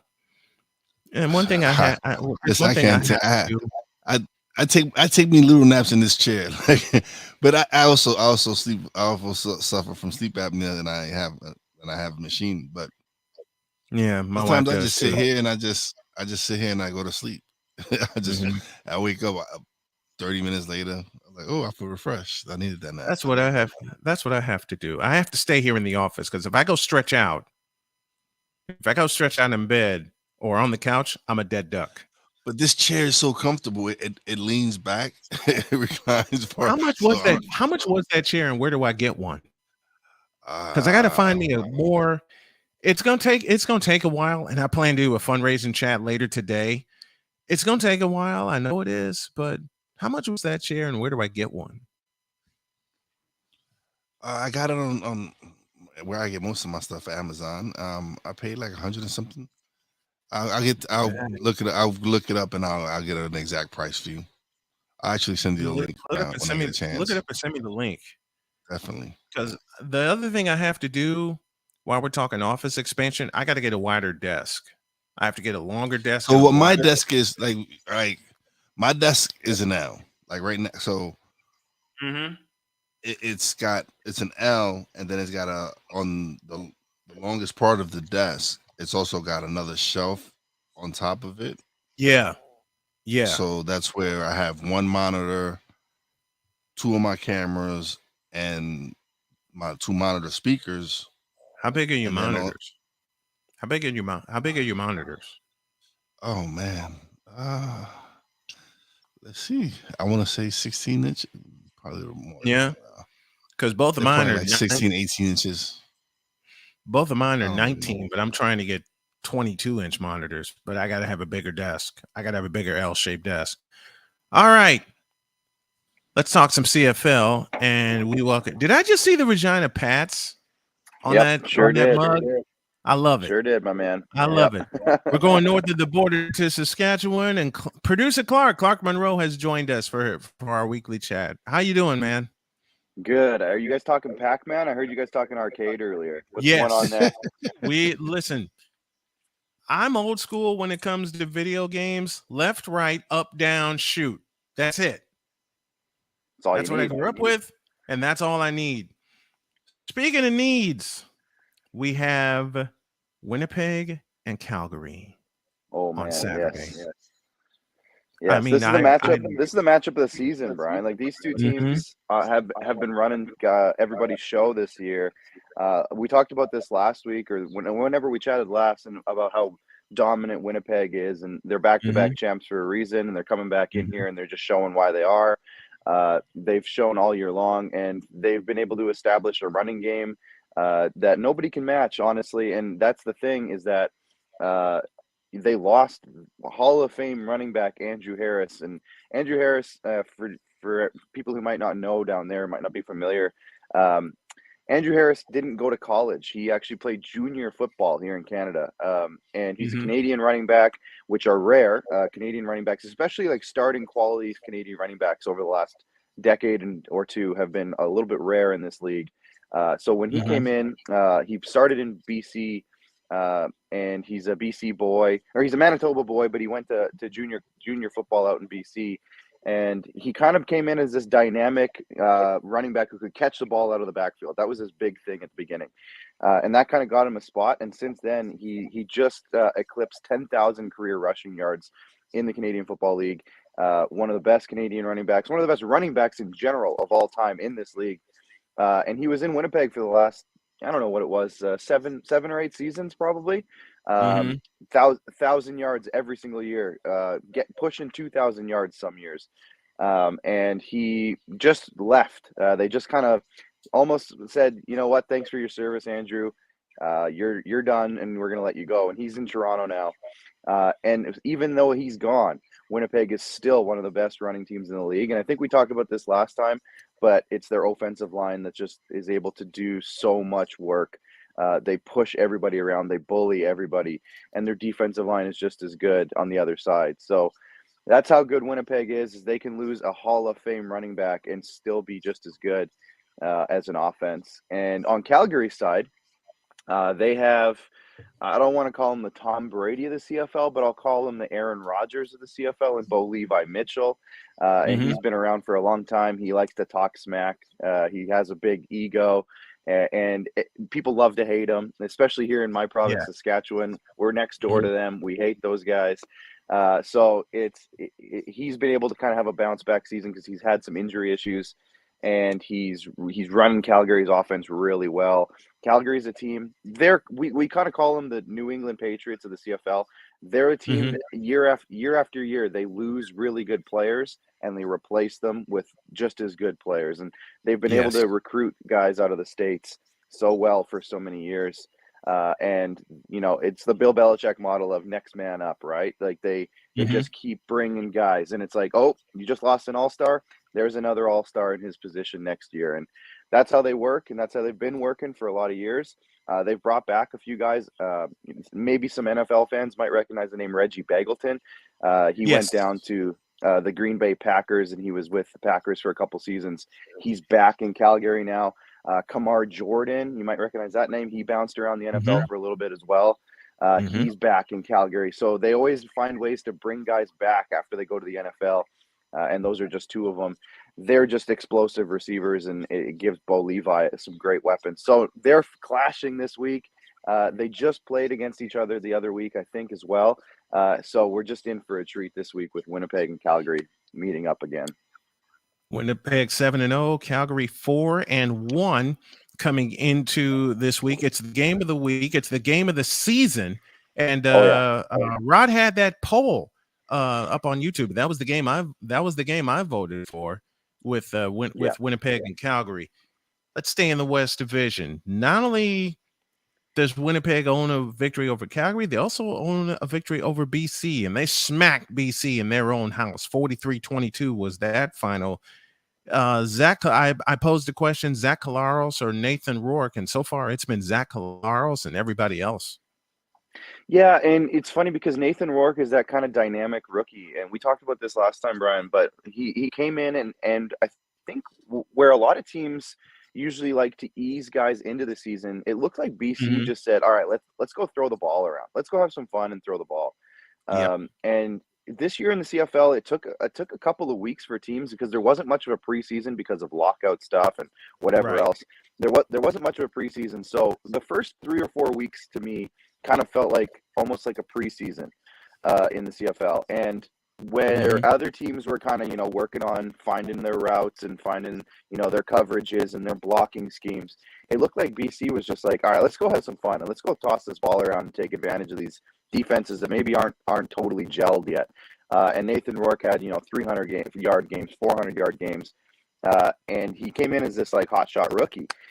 Since then, he's kind of been humbled a little bit, and we've seen it. And not that he's bad, not that he's been bad, but when you face a team like Winnipeg, who are so established, they're gonna punch you in the mouth a little bit. And he kind of got that rude awakening. So yeah, BC, they're an exciting team to watch though, because they'll be good. I think they got some really good free agents in the offseason, and they set themselves up to be pretty exciting throughout the year. And Nathan Rourke will just get better. After he gets his little wake-up call, he's going to settle in. I think he's going to be a really good quarterback. He might get some NFL looks after this year.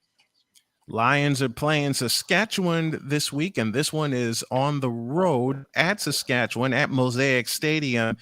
Saskatchewan has fallen down, especially after they lost Cody Fajardo. How big is that loss for Saskatchewan, and what do they have to do to stop this offense of BC that's becoming a juggernaut right now? Yeah, so the good thing for two things, the Saskatchewan quarterback situation, Cody Fajardo is practicing this week from what I've heard, so he might be back. He's their starting guy. He's their, I want to call him, I'm trying to think of a good comparison for American fans down there, but he's kind of a game manager. Like he's really good at winning. A lot of people complain that maybe he doesn't have the biggest arm.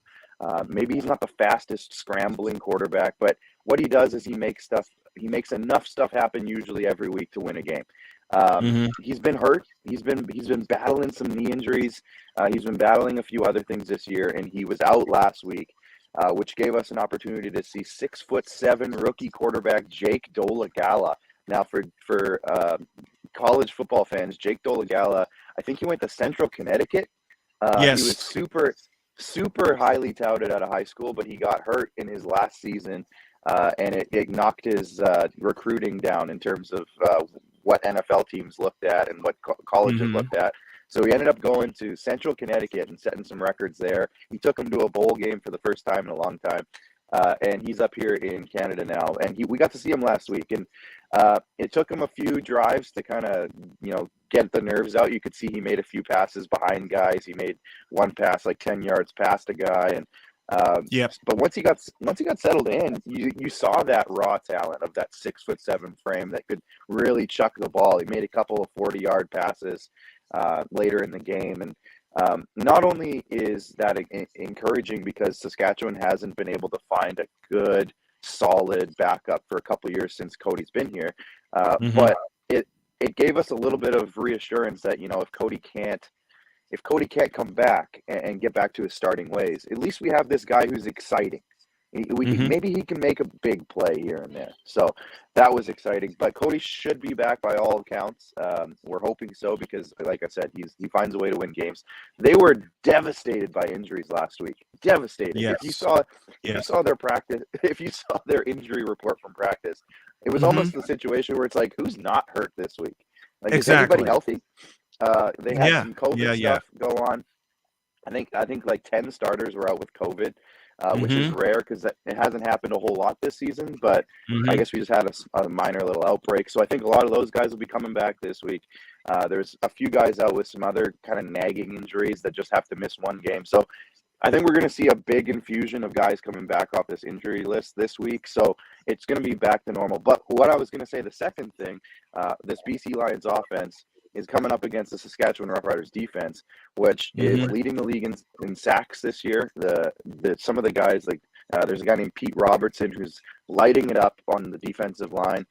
They have one of the best linebacking cores in the league in terms of both tackling and coverage, because in the CFL, linebackers are basically defensive backs. Like they're you don't see the big hulking middle linebackers like Ray Lewis in the CFL. They're they're more athletic. They can go side to side, sideline to sideline, and they're very athletic. So we got Derek Moncrief, we got Bishop Sankey, who led the league in tackles last year, and Larry Dean. And those are the three guys, and those three guys are so solid. It's unbelievable how much of a difference they make. And we talk a lot in the CFL about coverage sacks. I know it's an NFL thing too, but in the CFL it's big because if you can make it so that the quarterback has no options on that big field in the CFL, because it's way bigger, more open space. If you can make it so that they have no options, that allows that defensive line to have more time to get pressure on the quarterback. And on top of that, if you can run a defense with only 3 rushers or 4 rushers, that means, again, there's 12 players in the field. So that means there's 8 or 9 players in coverage. And that just leads to almost, there's nothing to do out there. You can't do anything. So if you can cover well enough that you can only rush 3 or 4 guys and still get quarterback pressures and quarterback sacks, then that's what the Riders have been doing this year, and they've been extremely effective at it. And that's how I think they're going to be able to stop BC, because they're going to have so many guys back there in coverage, and they're still going to be pressuring that quarterback. So that's, I think, the key to the game is making sure Nathan Rourke gets suffocated right away. To the East Division, and the Montreal Alouettes and the Hamilton Tiger Cats will tangle, and they will tangle tonight. That's one I'm looking forward to watching. Toronto is the only team above 500 in the East Division. Then you get this one with Montreal and Hamilton. What does each team have to do to right the ship and get themselves back on track? It's a great question, and Montreal thought it was their head coach, so they made some coaching changes. And the best part about it is, so head coach Kahari Jones, who's a Hall of Fame quarterback in his own right in this league, he got fired by Montreal, and before too long, he got hired by Hamilton as a consultant. So he's over there with Hamilton now. So it's almost like his revenge game this week. He's going to give them all the information and all of the schemes and everything, all the matchups, all the personnel. He knows top to bottom. So he's going to come in. I think Hamilton's going to run this one. If I was going to put money on it, I would say Hamilton and take the money line, whatever it is, take it, because I think Hamilton's going to whip them around this game. Montreal, they have enough pieces. They have that new head coach in Danny Machocha, who is their general manager. They've been so undisciplined this year, and that's been their biggest issue, is that they just keep shooting themselves in the foot week after week. And it seems like they're always just trying to grasp for something. There's nothing there, and they can't catch on. So they're a good team. I think that by the end of the season, I think they can probably scrape themselves into a playoff spot, but right now, I think they're still kind of scrambling from this coaching change situation, and I think Hamilton's just kind of finally starting to click a little bit, and especially now that they have Kahari Jones, who knows everything about this opponent. I think that watch out. I think Hamilton might win by a couple of touchdowns on this one. All right, let's make some picks, and y'all want to play along with us? Go to monkeyknifefight.com Use the code Snowman. You get a deposit match on 100% deposit match on up to $100. You heard his pick right here, Hamilton and Montreal. Oh, yeah. I'm going with Hamilton, and I wouldn't be surprised if the Ticats win going away. BC and Saskatchewan. What are your thoughts on that one? Who are you picking? I'm going to go with Sask at home. I'm going to be at that game, so I'm going to be screaming my face off on that one. But I think, post again, some pictures, man. Oh, yeah, I will. But like I said, I think with how good Saskatchewan's defense has been this season, and they're getting so many guys back from injury, maybe a little bit healthier than they were before they got COVID or before they were hurt. Obviously, you got some time off there. I think they're going to be fresh, and they're at home at one of the hardest environments to play with a rookie quarterback on the other side. I think Nathan Rourke is in for a rude awakening in terms of how this crowd is going to treat him. And it should be a fun one, but I overall think that the Riders will take this one. I'm not sure what the betting odds are, but I would say take the Riders on whatever it is. Are they going to have a full house at Mosaic? Oh yeah, yes, yeah. We've been close to selling out every game so far this season here in Saskatchewan, and now that the weather's nice, I don't know, you can probably see it's just a beautiful day here. The rest of the week is supposed to be nice as well. So it's gonna be. I think it's a 7:00 game on Friday night. So I think there's gonna be a lot of people traveling in from out of town, which is big.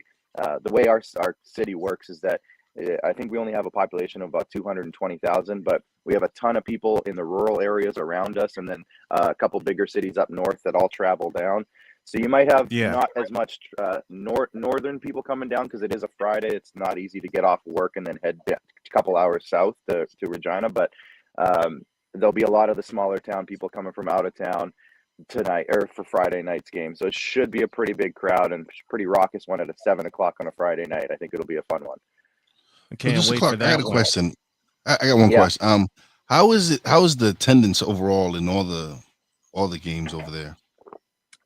It's been kind of up and down this year. I think there's probably a good chunk of regulars that are still a little hesitant with COVID. Canada's obviously a lot different than the States in terms of how we feel about that, especially countrywide. Out east is a lot more hesitant because it's more densely populated than out west for the most part. So like in the prairies, like where I'm from, we're kind of over it in terms of, going back out to events and stuff, but there's still I'm going to say, 15, 20% of regulars that would be at every single game probably are still a little hesitant. So the prairies, I'm going to say like Saskatchewan and Winnipeg are probably your two heaviest populated in terms of going to the games, in terms of attendance. Out east, maybe hit and miss. There's some, Toronto's in tough usually because it's a big city. There's lots to do there. So it's tough to always get a big crowd for Toronto games. Hamilton's very good. I think they've been solid most of the year. I'm going to say like 80% attendance at their stadium. Ottawa is usually pretty solid. They're kind of in a rebuild right now, so I don't know how jazzed is BC solid with that big place? Is BC solid with their attendance? Yeah, this year they have been. I don't know exactly what their last couple games have been, but they started off really good.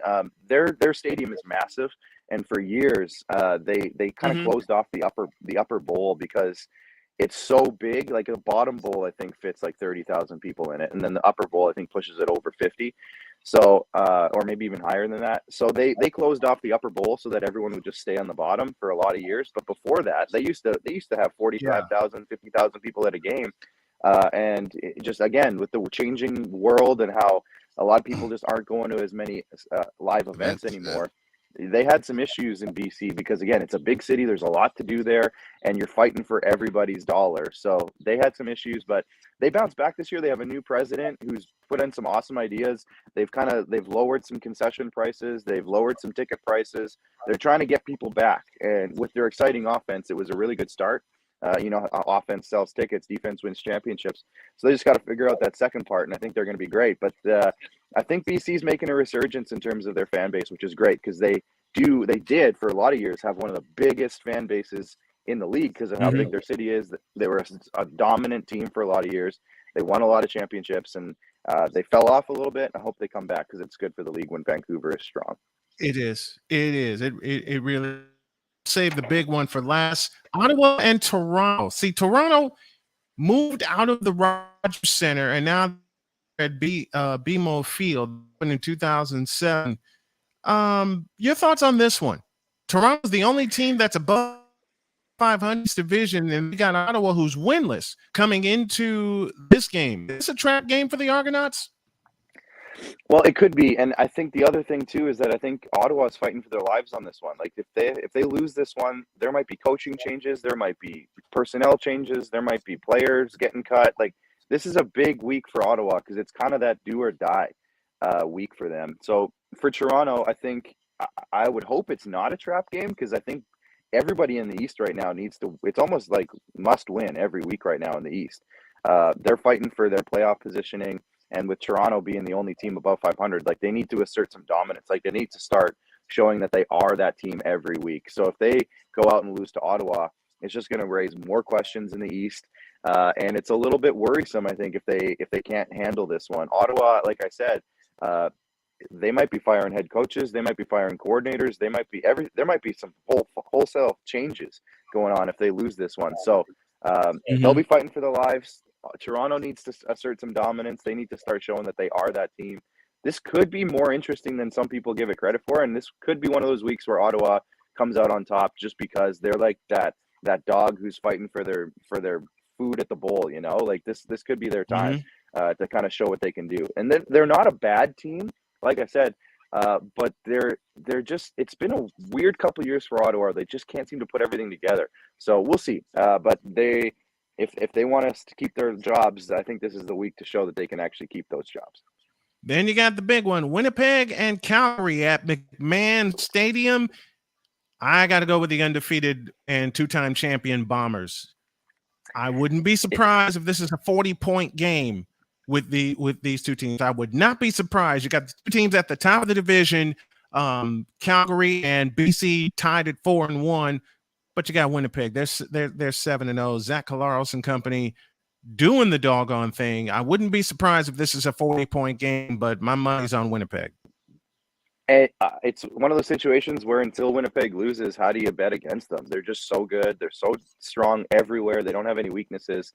And they beat Calgary once already. Now that was in Winnipeg. So will Calgary want to come out and show up for their home team, their home fan base?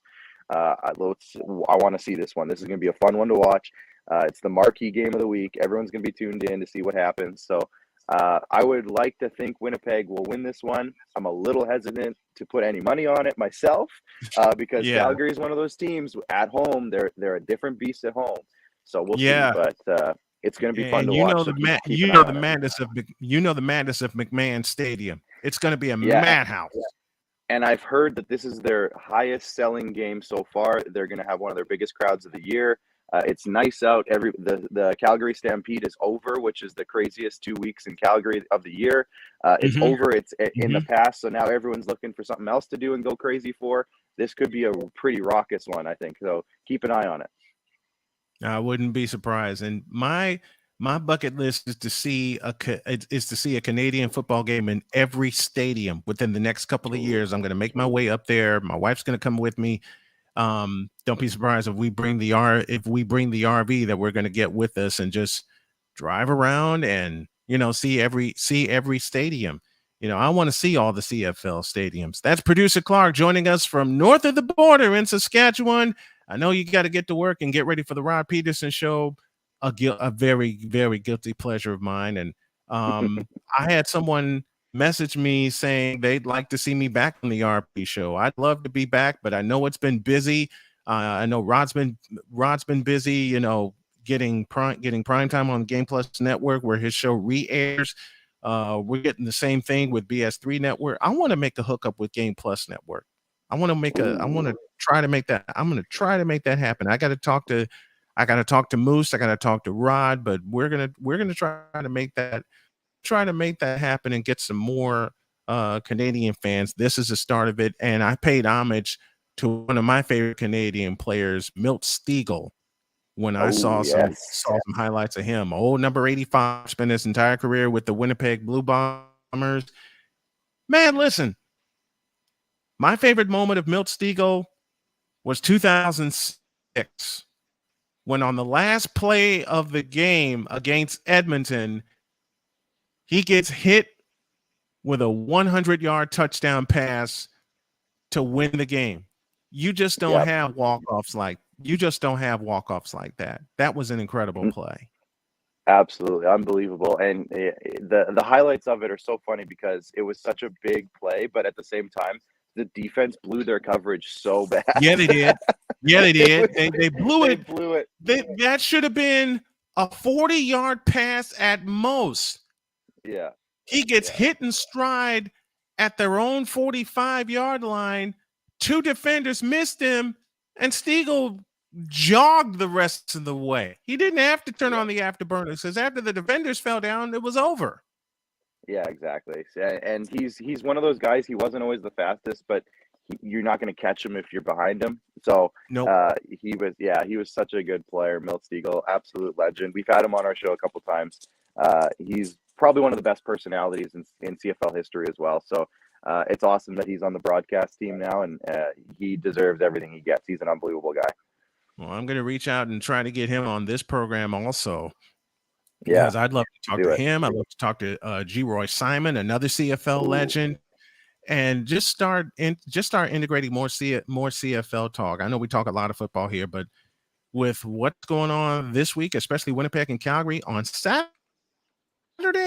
my goodness, that's the game. That's going to be the game of the year. That's producer Clark joining us from north of the border in Saskatchewan, getting ready for the Rod Peterson show. And if you haven't checked out the RP show, I suggest that you do. It's a fabulous show. All my homies are up there. Man, thank you for joining us as always, my man. I appreciate the time. Absolutely. See you guys again next week. We'll do it again next week. Clark Monroe joining us here on the Rod Peter on the Snowman in the Morning, producer of the RP show. You know, I just got hooked on that show. We'll take a break and then we'll get into hour number 3. And I got a quick errand to run. Snowman in the Morning with Cole Johnson with WIZE sitting in. Back in a flash.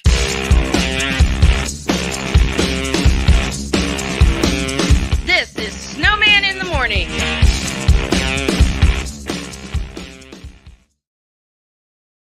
Hey everybody, Snowman here. Thanks for listening to this episode of Snowman in the Morning. You can support us at Snowman in the Morning with Cole Johnson every time you shop for fan gear or collectibles at Fanatics.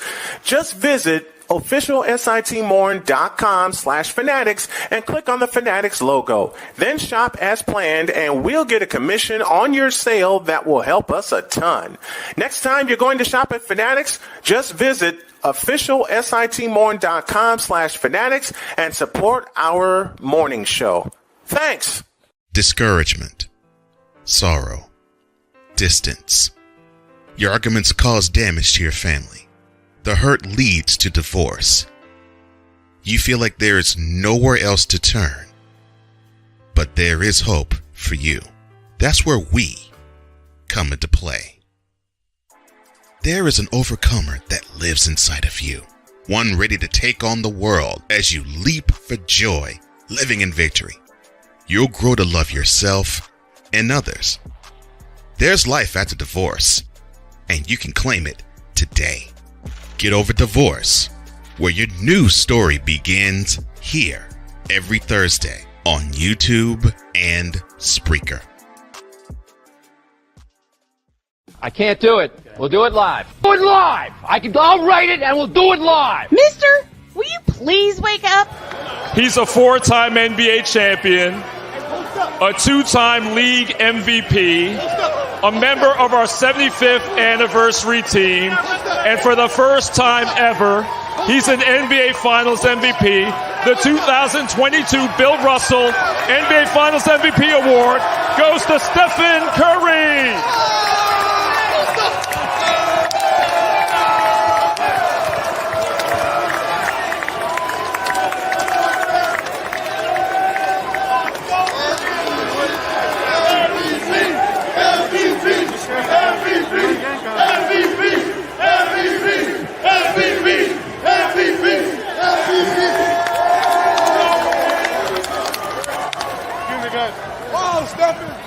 This is Snowman in the Morning. Hey, this promises to be fun. Oh, yeah. Can't wait. Are you kidding me? Do you believe it?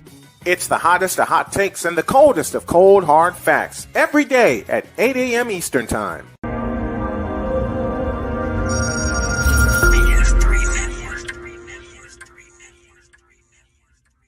BS3 Network.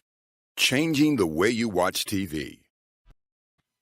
Hey, we're late because hour 3 starts right about now. I can't do it. We'll do it live. Do it live! I'll write it and we'll do it live! Mister, will you please wake up?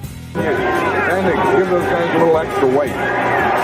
Roger Craig, still on his feet, still running. What a run by Roger Craig. You'll never see a better one than that. From 46 yards. He has that thing of getting those knees high and keeping the shoulders low. And he makes every team look like they're bad tacklers. Watch the way he gets that high knee action, keeps those feet going like two pistons.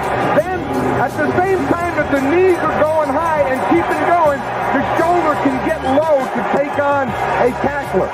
This is Snowman in the Morning. Hey, this promises to be fun. Oh, yeah. Can't wait. Are you kidding me? Do you believe it? Yeah, I believe it. Hour 3 starts right now with WIZE, Wise El Jefe. Now batting, number 420, Wise El Jefe, number 420. I gotta honor you with that. I gotta honor you. Man, it was. That. I had a. Again, that episode was fun. I had a great time. Cole is he's extraordinary, definitely. He is. He is. Talk when you mentioned sleep apnea, I can't sleep talk apnea. Yeah, sleep apnea. I should know that term by now because my wife has sleep apnea and she has to use a machine. Let's go to the feedback zone. No, I had an appliance custom fitted for me. It moves my jaw forward so it opens up my airway. No wires or machines to I worry need to look about into it. that. I've never had Sig Diggy. I never had sleep apnea, but I know of people who do. It's no joke. No, it isn't any joke. It is not any joke. And you just got an invite, my man. Rod Uncensored Podcast would like to have you on his show, and I got the same invite. And Rod, I got a present for you later today. Ryan McCarthy, how big are you? I'm 6'3" and 175. Diggy, once again, that's a bone dry 175, not soaking wet. 5'11" and a handsome 313, but down 25 pounds since January. That is fabulous. I gotta work. Ryan, I'm right. I'm 6'1" and I'm right there around. I'm like 300 or something. I need to drop the weight down. Actually, I had a guest on yesterday, and he's an amazing guy to talk to, and he's gonna help me. He's gonna be my accountability coach and help me on my weight loss journey. He's sent me a PDF so I can keep my weight loss, my journal, so I can start eating properly and everything. And it's a blessing to actually have people want to help you. Like like he was just a guest. I met him yesterday. We had a great conversation, and he's like, "Yo, listen, I'm gonna send you my PDF." He says, "Would you like me to keep you be a accountability coach?" And I was like, yeah. And so to actually have people wanting to help you that don't know you, that means you're doing something right, man. So I'm blessed. I've been blessed to connect with some amazing people. So I'm excited. Man, I'm blessed to connect with those people through you.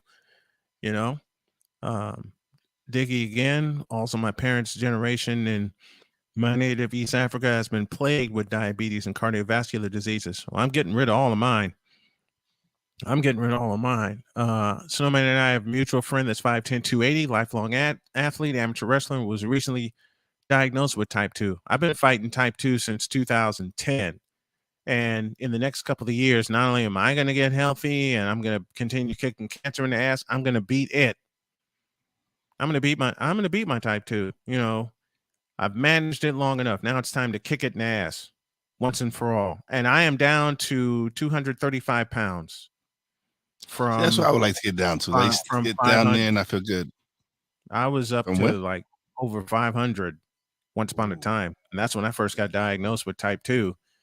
I'm Granted, pre-diabetic, so I need to get on it and get on it, man.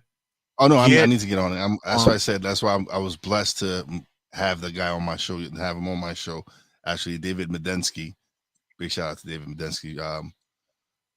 It's blessing, man. Things happen for a reason. You connect with people for a reason. They Yes. come into your life for a reason. So Mhm. this is gonna be the beginning of my journey, and I'm excited because he's like, and after once we get you started and you start losing the weight and we get you down to a weight you're happy with, he's like, I want you to come on my show and tell your story about it. So I'm like, it's pushing me to really do something big Step your game up. and yeah. Step your game up all over, because that's what I'm doing. I'm making sure with you and Cole and King Dawkins and Ben and everybody else, that supports this show. It's forcing me to step my game up and really, keep this consistency. Because I've admitted so many times, but never did anything about it. Consistency killed my show several times. And every time I would get on a roll, something would happen and I would step away from it. Not this time. Not this time. Now, during the show, I've got my physical limitations. Don't get it twisted.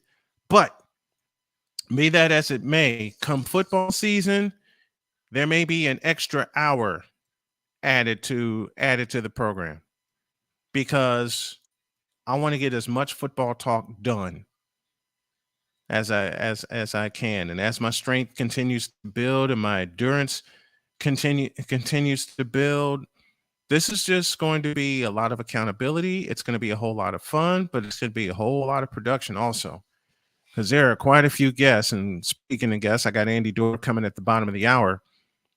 Yes, A Pizzle, I'm thinking of adding back that extra hour. A lot of it's going to depend on my stamina, and I know that. But doggone it, it's where I wanted to be, and we're gonna get it done. Now, I will say, depending on the guests, a lot of it's going to be taped in advance and run later during that hour, but it's going to get done. It's going to get done. Sig Diggy, I remember I had a scare back in 2018 and asked my doctor for blood work. Fortunately, my blood sugar levels were good. Only problem was low iron.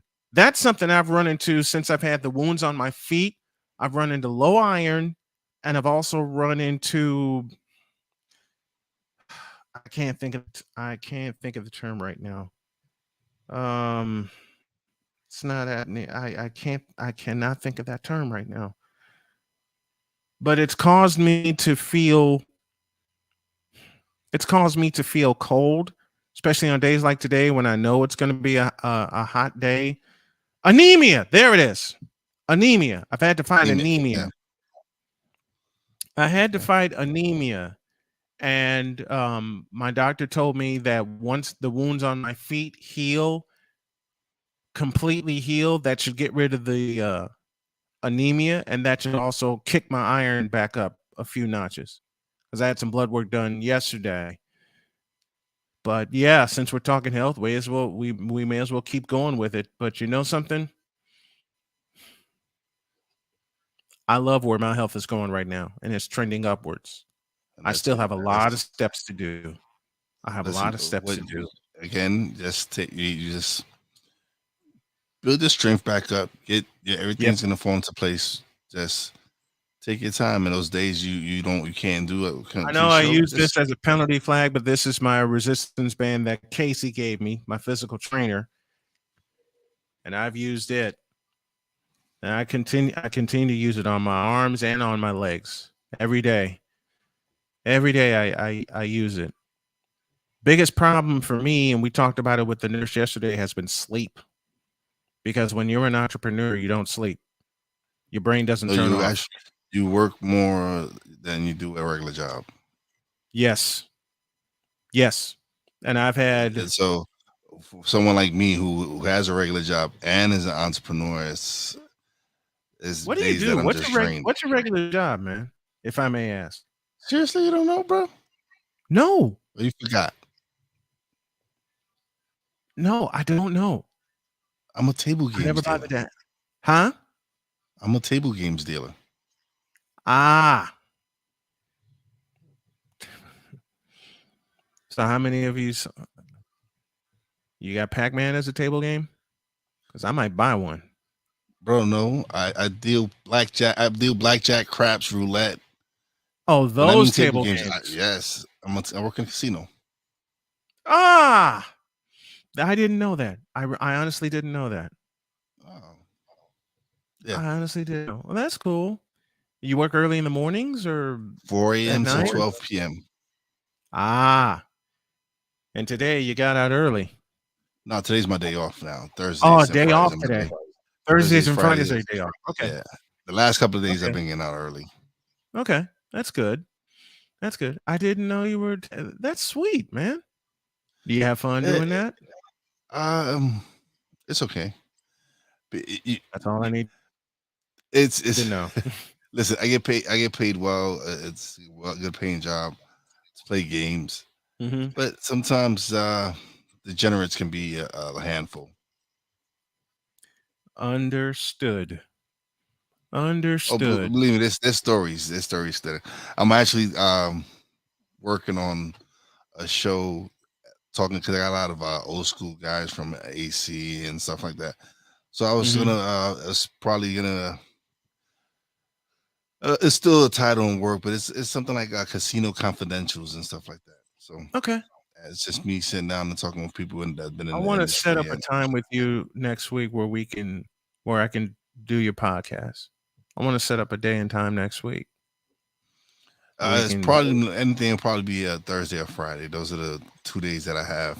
Yeah, that works. Open to record because Mondays went for the next till September. I'm packed with. I've got shows from every Monday and from Monday to Wednesday through September.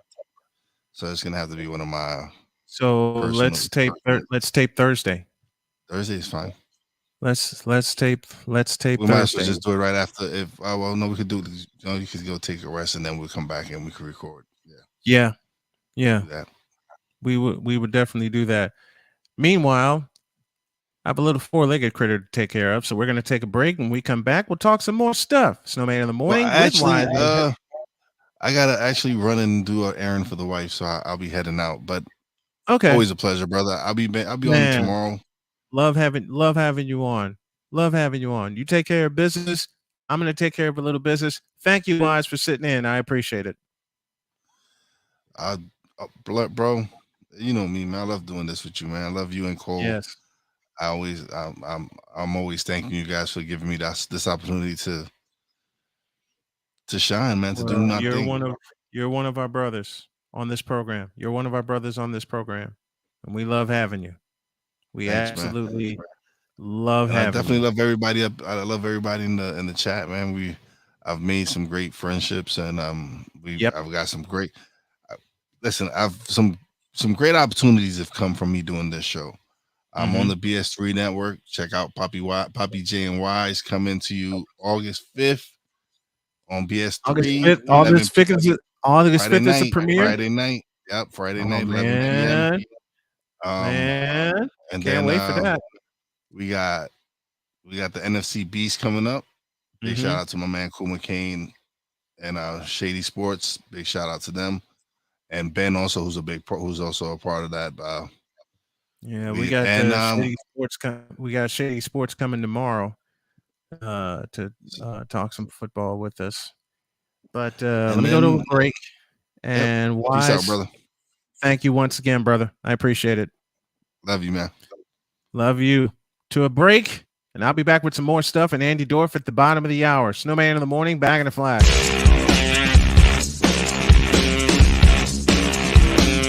This is Snowman in the morning.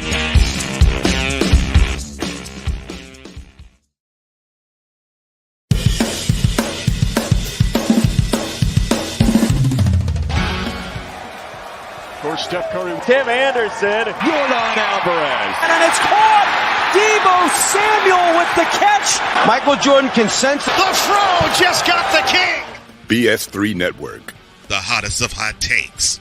The coldest of cold hard facts. This is Snowman in the Morning with Cole Johnson. weekdays at 8 a.m. Eastern. Check your local listings for your viewing and listening pleasure. If you're looking for a sports program that gives you the flavor. Washington Commanders? Really? This whole thing stinks to high heaven. That pulls no punches. Thuggish act by a thuggish actor. That gives you some humor. Praise everything LeBron does and never criticize it. If you want a show that gives you good times, then this is that show. I am Cole Johnson, and welcome to Cole Sports with a Z. Every Friday on Patreon and every Saturday on YouTube, Spreaker, and all other outlets.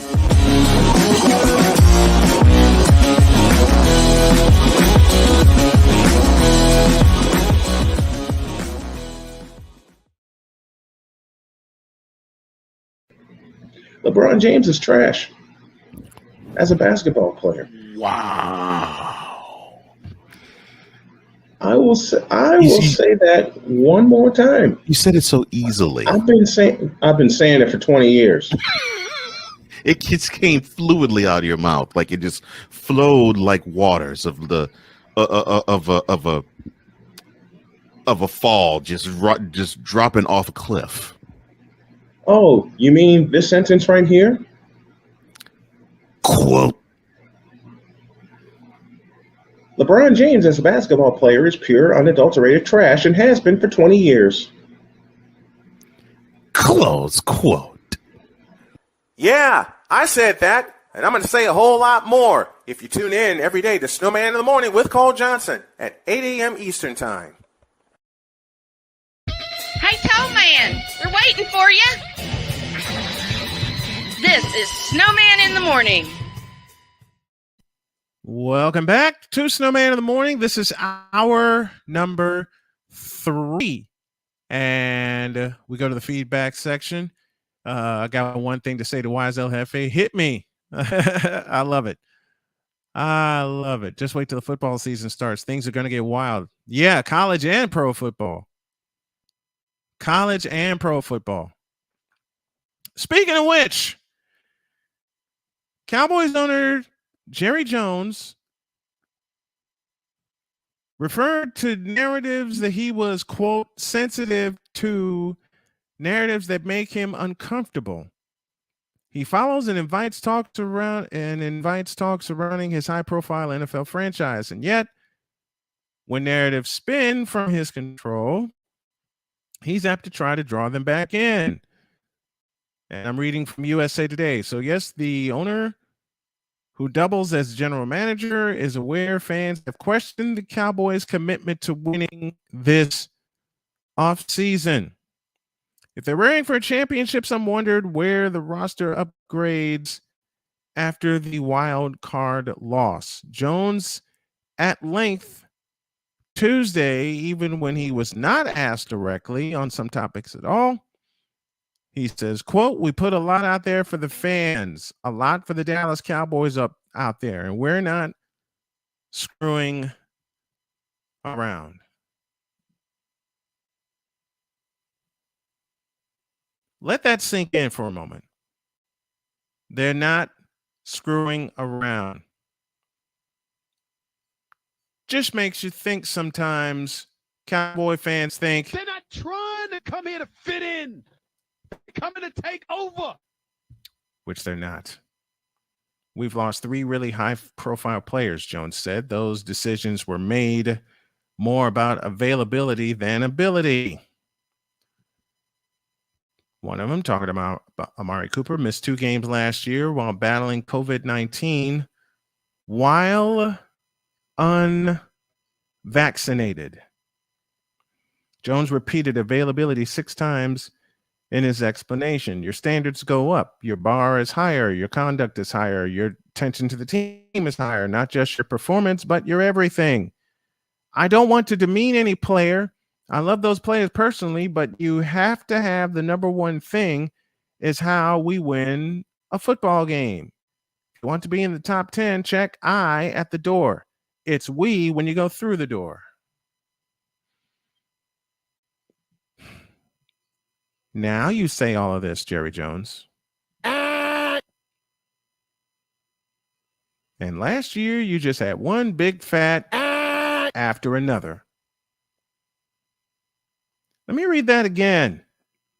If you want to be in the top 10, check I at the door. It's we when you go through the door. That's a spicy meatball. Where was all this many years prior and you just sat back and let mediocrity take over? You know, after that game ended in January in your stadium against the 49ers, all I can think of was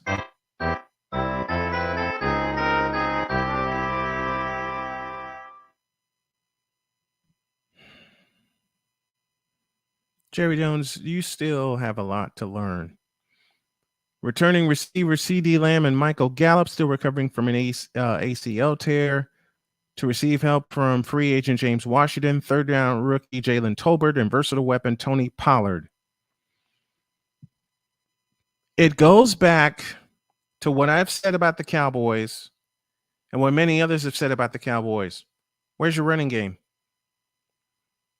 The Dallas Cowboys were built to run the football. Period. They were built to run the football. Matter of fact, let me do this the right way. While I got all kinds of buttons and such over here.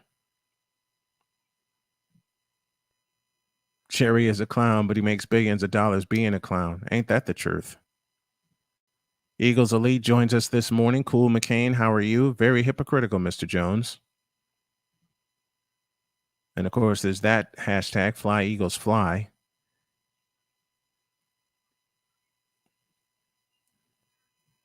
And you know what I didn't do? You know what I didn't get a chance to do while I'm waiting for Andy Dorff? He'll be with us in about 8 minutes. Cowboy fans and players are simply tone deaf.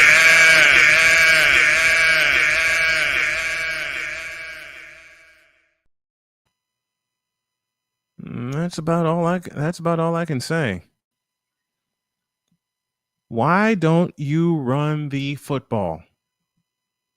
I've asked this for a few years now. I've asked this after Ezekiel Elliott had his outstanding rookie year. Why don't you run the football?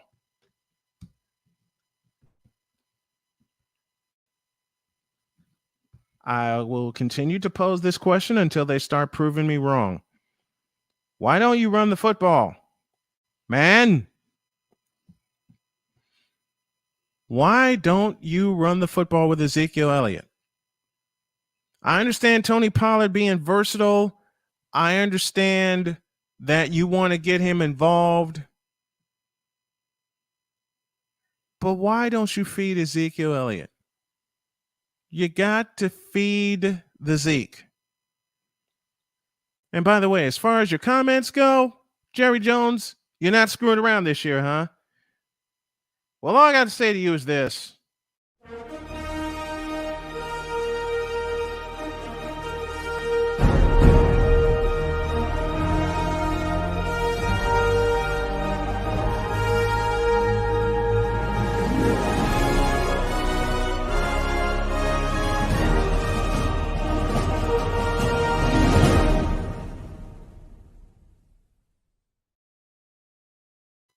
What's been said before holds true today. Your best ability is availability.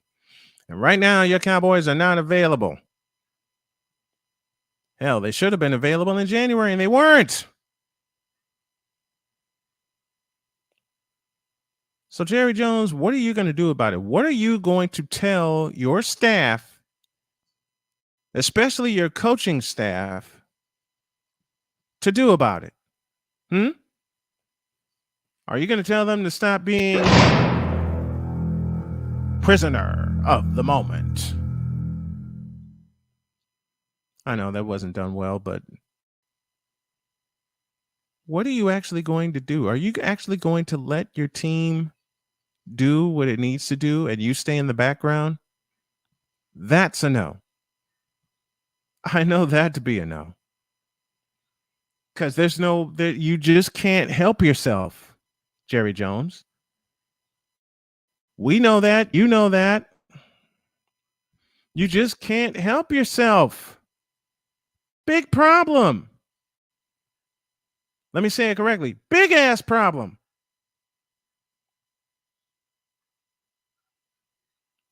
When you had the right people in place and you were winning Super Bowls 3 out of 4 years, you didn't step in, except when you fired Jimmy Johnson and allowed Barry Switzer to take over your team. What's that tell you? So I take the attitude of this when it comes to the Cowboys and a few other teams. I'll believe it when I see it. That's Snowman's take. What's yours?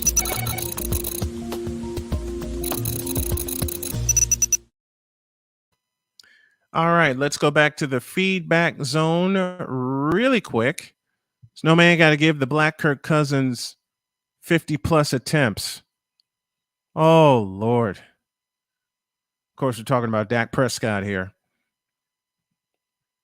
Chris Dietz, they need 20 touches for Zeke and 10 to 15 for Pollard.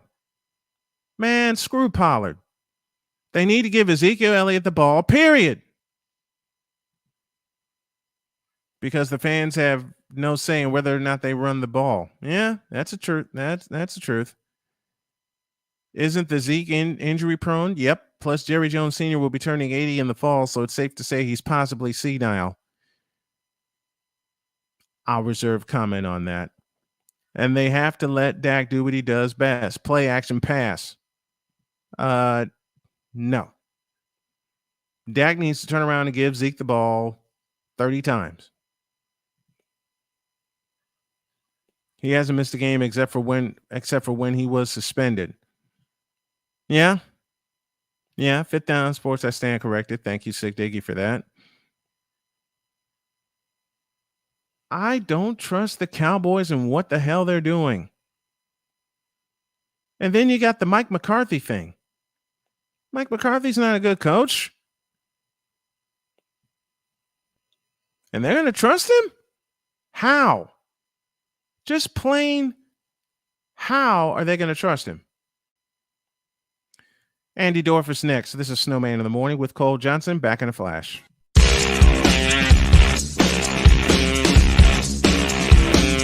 This is Snowman in the Morning.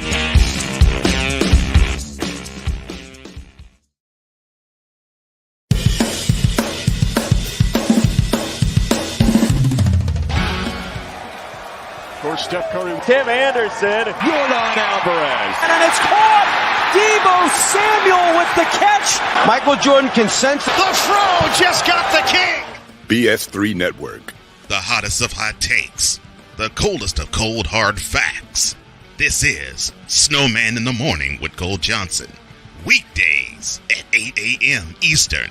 Check your local listings for your viewing and listening pleasure.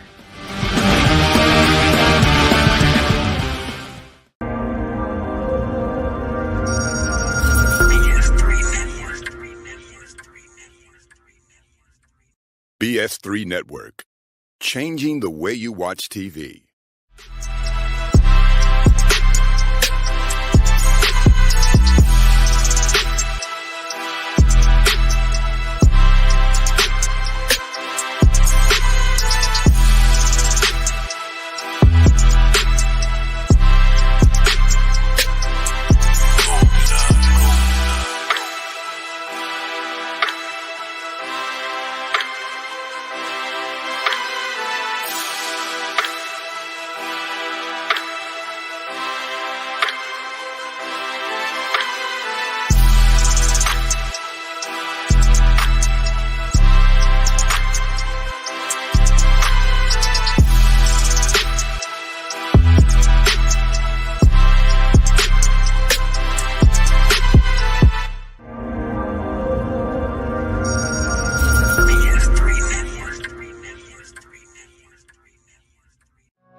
to talk, but I don't have anything to talk about yet. I'm getting there. Life is for the living. We're not here that long. You can learn anything you want to learn without any money spent. What do I really enjoy? What do I really want out of life? I am your host, WIZE. Are you in a life holding pattern? Well, this is for you. Welcome to the Stuck in My Mind podcast.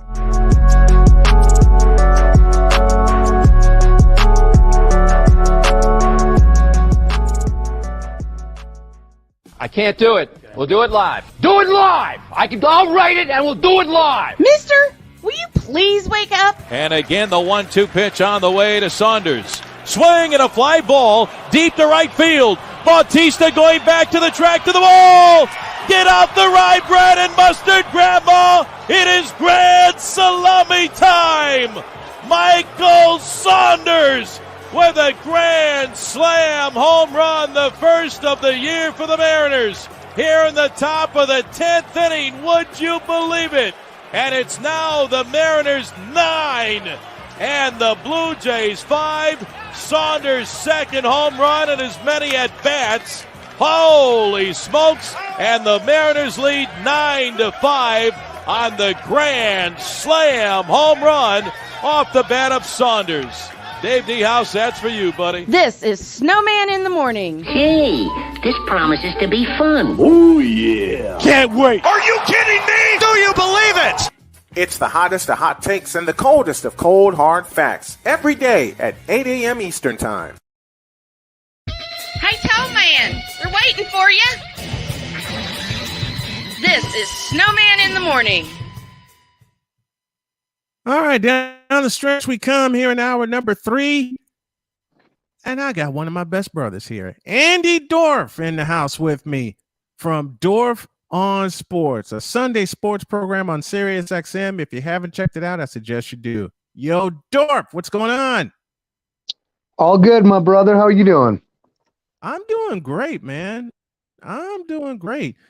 Let's okay, this has been the popular subject all week. Okay. Have you seen some of these alternate helmets that some of these NFL of course. teams are throwing out there? Yeah. Your thoughts on some of these alternate? I like the Bengals, brother. I like the Bengals. I think that looks pretty smooth. Really? You know, yeah, I think that the white and black, dude, that looks pretty badass, bro. I like it. I got no problem with it. I think I got more of a problem. I think I got more of a problem with Kyler Murray getting 160 mil and 230 and a half over 5 more years and going to be here till 2028. Snowman, I'll tell you what's been on my mind, man. And it's one of those things, bro. Like, you and I are old school. I guarantee you and I have a very similar thought on this. I'm tired of seeing dudes get paid without doing anything. And it seems to be a standard now. Please. I am tired of seeing dudes get paid without doing anything. And here's the point. When you see what's going on in the world today and you cry enough and you complain enough and you whine enough, you're going to get what you want. It's absolutely insane to me. And again, I know you're old school. I know I'm old school. I'm of the impression you have to earn your stripes. You have to do something to get paid that money. So people used to hate the fact that people would do all that dirty work for years and years and years, and then at the end of their contract, they get this big fat payday. In all honesty, what's so wrong with that? Because it shows that you've done so much over the years that you deserve that payday at the end of the day. It's a bizarre world we're living in, dude. It is a very bizarre world. It's too bizarre for me.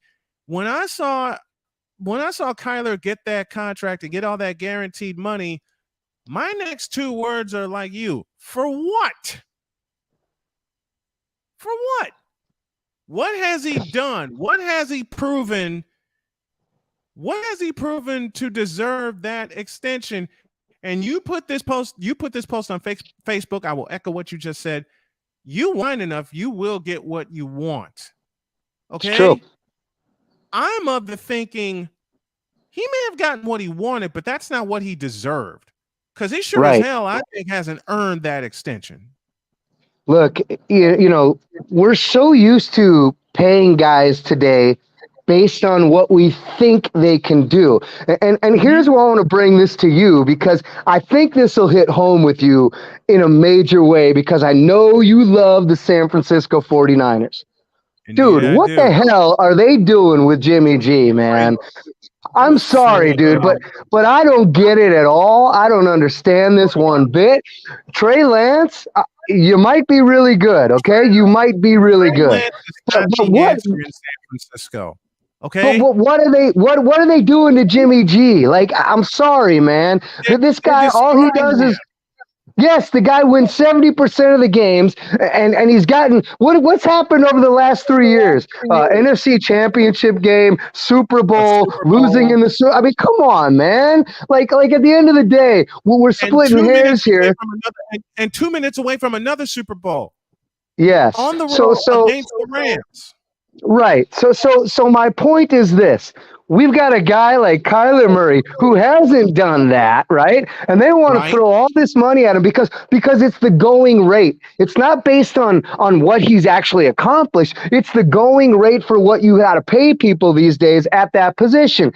And you're not paying them based on what they've done. You're paying them based on what you think they might be able to do. And that's exactly what the 49ers are thinking about Trey Lance. And I got to say this, man. I hate to say it too, but I hope this comes and this bites them right in their behind, because you don't treat people like the way they're treating Jimmy G. And Jimmy Garoppolo had so many injuries to battle through this season, and he still played 15 games. He still had 3,500 passing yards and brought you within an eyelash of, man, when I saw that comment yesterday, I was going to save it to tomorrow, but since you brought it to me, I'll go ahead and weigh in on this now. The 49ers are making a huge mistake in going away from Jimmy G. They're making a tremendous mistake. And as Deej brought this to me, they went from the penthouse to the outhouse. I mean, they got one of the best running games in the league, but when you don't have your proven leader, and you're going away from him, why? I think the biggest problem they have is they've got to pay Deebo Samuel. They're gonna have to pay Nick Bosa, and Jimmy G is like the odd guy out because he's making 24-something million a year, and they're gonna go a little less with Trey Lance right now.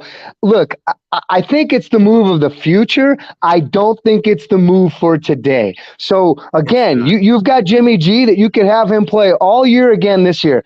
I personally don't think Trey Lance is ready.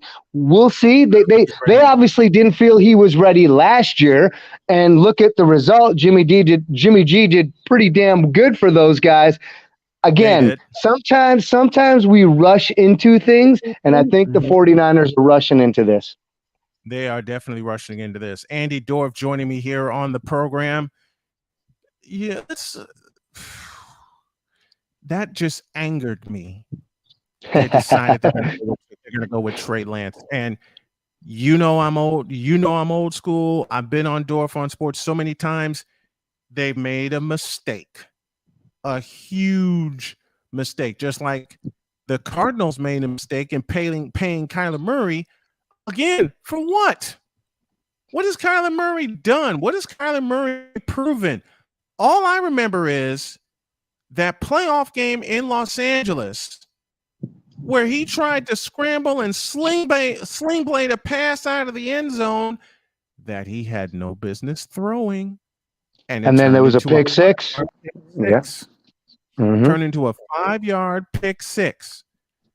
I mean, with these quarterbacks that they have now, I can't say none of them have proven what they're worth. Joe Burrow proved me wrong. Okay.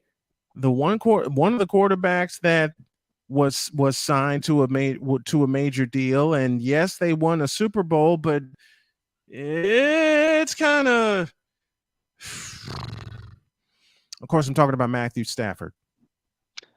Look, and what's crazy? No, but what's crazy about that is he wins one Super Bowl and he's elevated his level by so much, and now we're talking about this guy as, you know, a Hall of Famer and maybe a top 10 quarterback and things along those lines. You give a guy Cooper Kupp and the rest of that unbelievable offense, it makes things a lot easier. So he had a bad go in Detroit. Let's be honest, man. And it's funny, that commercial that he had about the 12 years and you're traded. I thought it was freaking hilarious. People got upset about it. Yeah. At the end of the day, man, that's him being funny about the 12 years that he spent in Detroit, knowing that it was miserable, and then boom, 1 year in LA and the guy's a Super Bowl champion. You can't make this stuff up. So in a lot of ways, you feel really, really good for that guy, and he deserves it, man. He's been a solid quarterback for a long, long time. But ultimately, you put him in the right position, and he had success. Yes. All right. Speaking of putting in a good position to have success, to the NBA we go, and how about those Warriors back on top of the mountain? Then there was the Kevin Durant drama, and Steph Curry and the Warriors said, nah, we're good. Man, oh man, I could go in so many directions with this, Snowman. Again, you know, we're talking about people that like to complain. We're talking about people that are very unhappy. We're talking about people that want to put blame on everybody else beside themselves. So Kevin Durant, to me, I have lost so much respect for this guy over the years. It started with him going to Golden State to win that championship or those championships. And then now with what he's done with Brooklyn and just the whole him controlling so much, and that's another thing that really bothers me about today. You know, we used to get upset because the owners were controlling too much. Well, I got to tell you, man, the players are controlling way too much now. It's almost like to the point where we need a third party to come in and be a referee for both sides. And mediate this for both sides. Yes. It's a joke at this point because whoever complains and whoever cries more is going to wind up getting whatever they want. Kevin Durant and Kyrie Irving, to me, was never going to work. I don't understand it. And then you brought James Harden into the equation. I really, that was a failure from the get-go. And quite frankly, you know, there's a lot to what Charles Barkley says. I don't necessarily like his take on the Live Tour and all that stuff, but there is something to what he says about Kevin Durant. And Kevin Durant has, as great as he is, I'm sorry, but he's never been the dude. He's never been the guy. Yes, he's the guy as far as he can go out there and score, but Steph Curry, that's been Steph Curry's team, man. I don't care what anybody wants to say. That was Steph Curry's team all throughout that whole process. And I would even go out and say it was even more Draymond Green and Klay Thompson's team than it was Kevin Durant's team. So yes, was he important? Of course. No one is disputing that. But at the end of the day, I almost think that those teams were good enough to win without him. So I think there's some credence to what Charles Barkley says when he says he's not a bus driver, he's a bus rider. And people want to get upset about that. But think about what he's saying, and it makes a lot of sense. Mm-hmm. There's the proof. And there's the proof. Yeah, I just find I find it a little insulting to our intelligence that guys like it does make Kyrie, a lot of sense. He's not a bus. I agree. Look, bottom line, Snowman. Bottom line is this, bro. When you think about the way that players are dictating and controlling so much, it's actually pretty dangerous, if you ask me. And I know you popped out on me, man. I was basically just saying that I think it's dangerous when players are controlling as much as they're controlling in every sport right now. The money that's getting thrown around, it's play money. It's not even real money. So I don't know how they're coming up with all the money. I don't know how if you complain enough, you're going to get more money. we're living in a bad world, man. I'm sorry. It's a bad world. We are. It's a horrible world. And it's not the sports world that I grew up watching. It's not the sports world that I grew up listening to. And it's not the same sports world that I was brought into, because my parents got me into sports, especially my dad. And I was always of the thinking, you work hard, you're going to get what you work for. That's not the case anymore. It's crazy, man. It's put a real damper on the last few weeks for me. And I touched on Barkley and the Live tour and all that stuff just briefly, but that's really disturbing, man. I'm sorry, but that is beyond disturbing that money is so important to people that they forget their character, they forget everything about who they are, and they just want to become something that they're not. I just, again, man, the world is sad right now, and to throw $200 million at somebody for not doing anything, or 150, it goes along with what we're saying about the NFL with Kyler Murray and other guys that get paid. It's just there's something wrong with it, man. And if it's like that, if it smells bad, it usually is bad. If that makes sense, Snowman. It is bad. And Sick Digging in the comments from Norway, and no player is more controlling than a certain someone in LA, and never apologize for speaking the truth. I'm never apologizing for speaking the truth. Neither will Dorf. That's what we do every time we hook up, man. Yeah, I mean, look, there's a certain player in LA that's controlling an entire doggone franchise, and no one except us and anyone involved in the show will call it out. Let's call it out, man.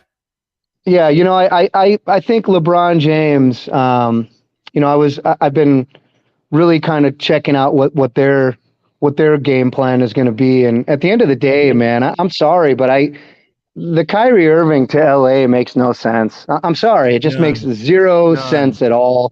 And when you have a guy like Russell Westbrook, at the end of the day, man, I know he wasn't his normal self last year, but at the end of the day, his numbers weren't awful. Like, they really weren't awful. I think what happened there was the communication was so bad with all these guys, and everybody wanted to be themselves. It just didn't work. Like, so this year, I think they're going to wind up going back the way they are. And you know what? I have a feeling it'll work a little bit better, but it's not going to work to the sense of a championship. Okay. They just don't have enough shooting. They don't have enough depth. And again, we've seen what happens over the last 3 years for Anthony Davis. He can't stay on the floor. Okay. It doesn't matter. So at the end of the day, they got more issues and more problems than they know of at this moment in time. And it's got a lot to do with the fact that their three guys can't stay on the floor together. So if they could stay on the floor together, I think they're a top 5 team in the West, but that doesn't mean they're winning a championship, even with these guys. Exactly. They got problems in LA, man. The best ability is availability. And right now, half of that Lakers roster isn't available. You saw it play out throughout the year. Agree. I want to touch on your Golden State thought, okay? All right. I find it interesting that we want to label Golden State a dynasty. And I know what they've done has been relatively impressive. I just want to make this point, and it hasn't resulted in winning championships other than one over the past 4 years. But the Milwaukee Bucks are actually the best defensive team over the last 4 seasons in the postseason. They hold teams to like a little over 8 points under what they normally do in the regular season. It hasn't resulted in championships, but let's just say, for instance, had the Milwaukee Bucks gone back-to-back, instead of them winning and then Chris Middleton getting hurt and the rest is history, we know that Boston went to the finals and Golden State winds up going and winning. But at the end of the day, I want to ask you a serious question. If Milwaukee's healthy, do you think they at least go back to the NBA Finals? Yes. Okay. And if they get there, Okay. And if they get there based on their success of the season before, I would actually have said that they were the favorite to win the championship. And So, I in other also words, what I'm add trying to say to you, it would be a 7-game war. It would be a Sure, but- 7-game war. but what I'm really trying to say at the end of the day is this. Injuries are a huge part of the game, Snowman. And you have to be, like you said, your best availability is being available. That makes you the best that you possibly can be. As soon as Chris Middleton went down, it was over for the Milwaukee Bucks. The fact that they were able to push Boston to 7 games was absolutely impressive as all hell. But with that being said, in the back of my mind, I was saying, if Chris Middleton's on the floor, Milwaukee goes back to the finals, and I think that they probably go back to back. And that leads me to my point about you talking about Golden State. If Milwaukee wins 2 back-to-back, are we talking about a dynasty with Milwaukee in that case? Well, a budding one. Okay. A budding one. A budding Sure. one. Because Yes. anytime you go back-to-back, you have to say it's a budding dynasty. All right, we've seen it too many. You and I have seen it too many times before. That's going to be the challenge with Golden State this year. Can they go back to back? Can they go back to back? And the health is going to be the biggest question that every team's going to have to answer, especially Golden State, because if you think about it, they didn't really get healthy until they got to the finals. And then they lose until they got to the finals.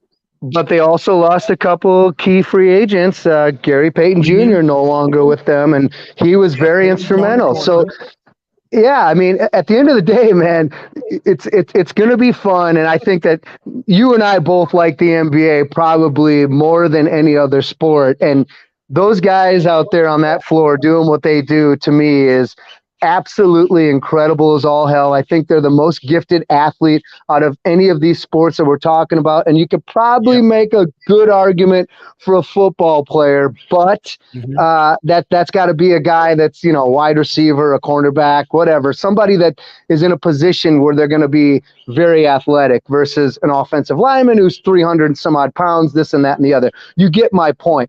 I just think what NBA players are able to do is absolutely impressive as all hell. And they're so athletic, every one of those guys. Absolutely. Andy Dorf on Sports on Thursday, joining me here Love it, on brother. the program as we catch up. I gotta get back on your program, and I gotta do it soon. And I promise I will. What do you got going this weekend? This Sunday I'm empty because I know my wife's gonna be running errands. I'd love to join you. Let's make it a date, brother. I'll touch base with you later, and we'll link it up for Sunday. Done. Thank you, my brother. I love you. Thanks for coming on. I'll talk to you next Thursday. Appreciate you, my friend. Have a great rest of your day, Snowman. Thank you. Andy Dorf and Dorf on Sports joining me here as we close things out on this Thursday. Thanks to everyone that weighed in throughout the course of the show. Thanks to everyone that joined us in the chat and the fun that we had. My executive producer is Cole Johnson. Wise El Jefe serves as producer as well. Thank you, everyone. Have a great day. God bless. Remember to make your next move your best move. And always remember, if your dreams don't scare you, then they are not big enough. Dream big, do bigger. We are, and we hope y'all are too. We're out of here. See you tomorrow.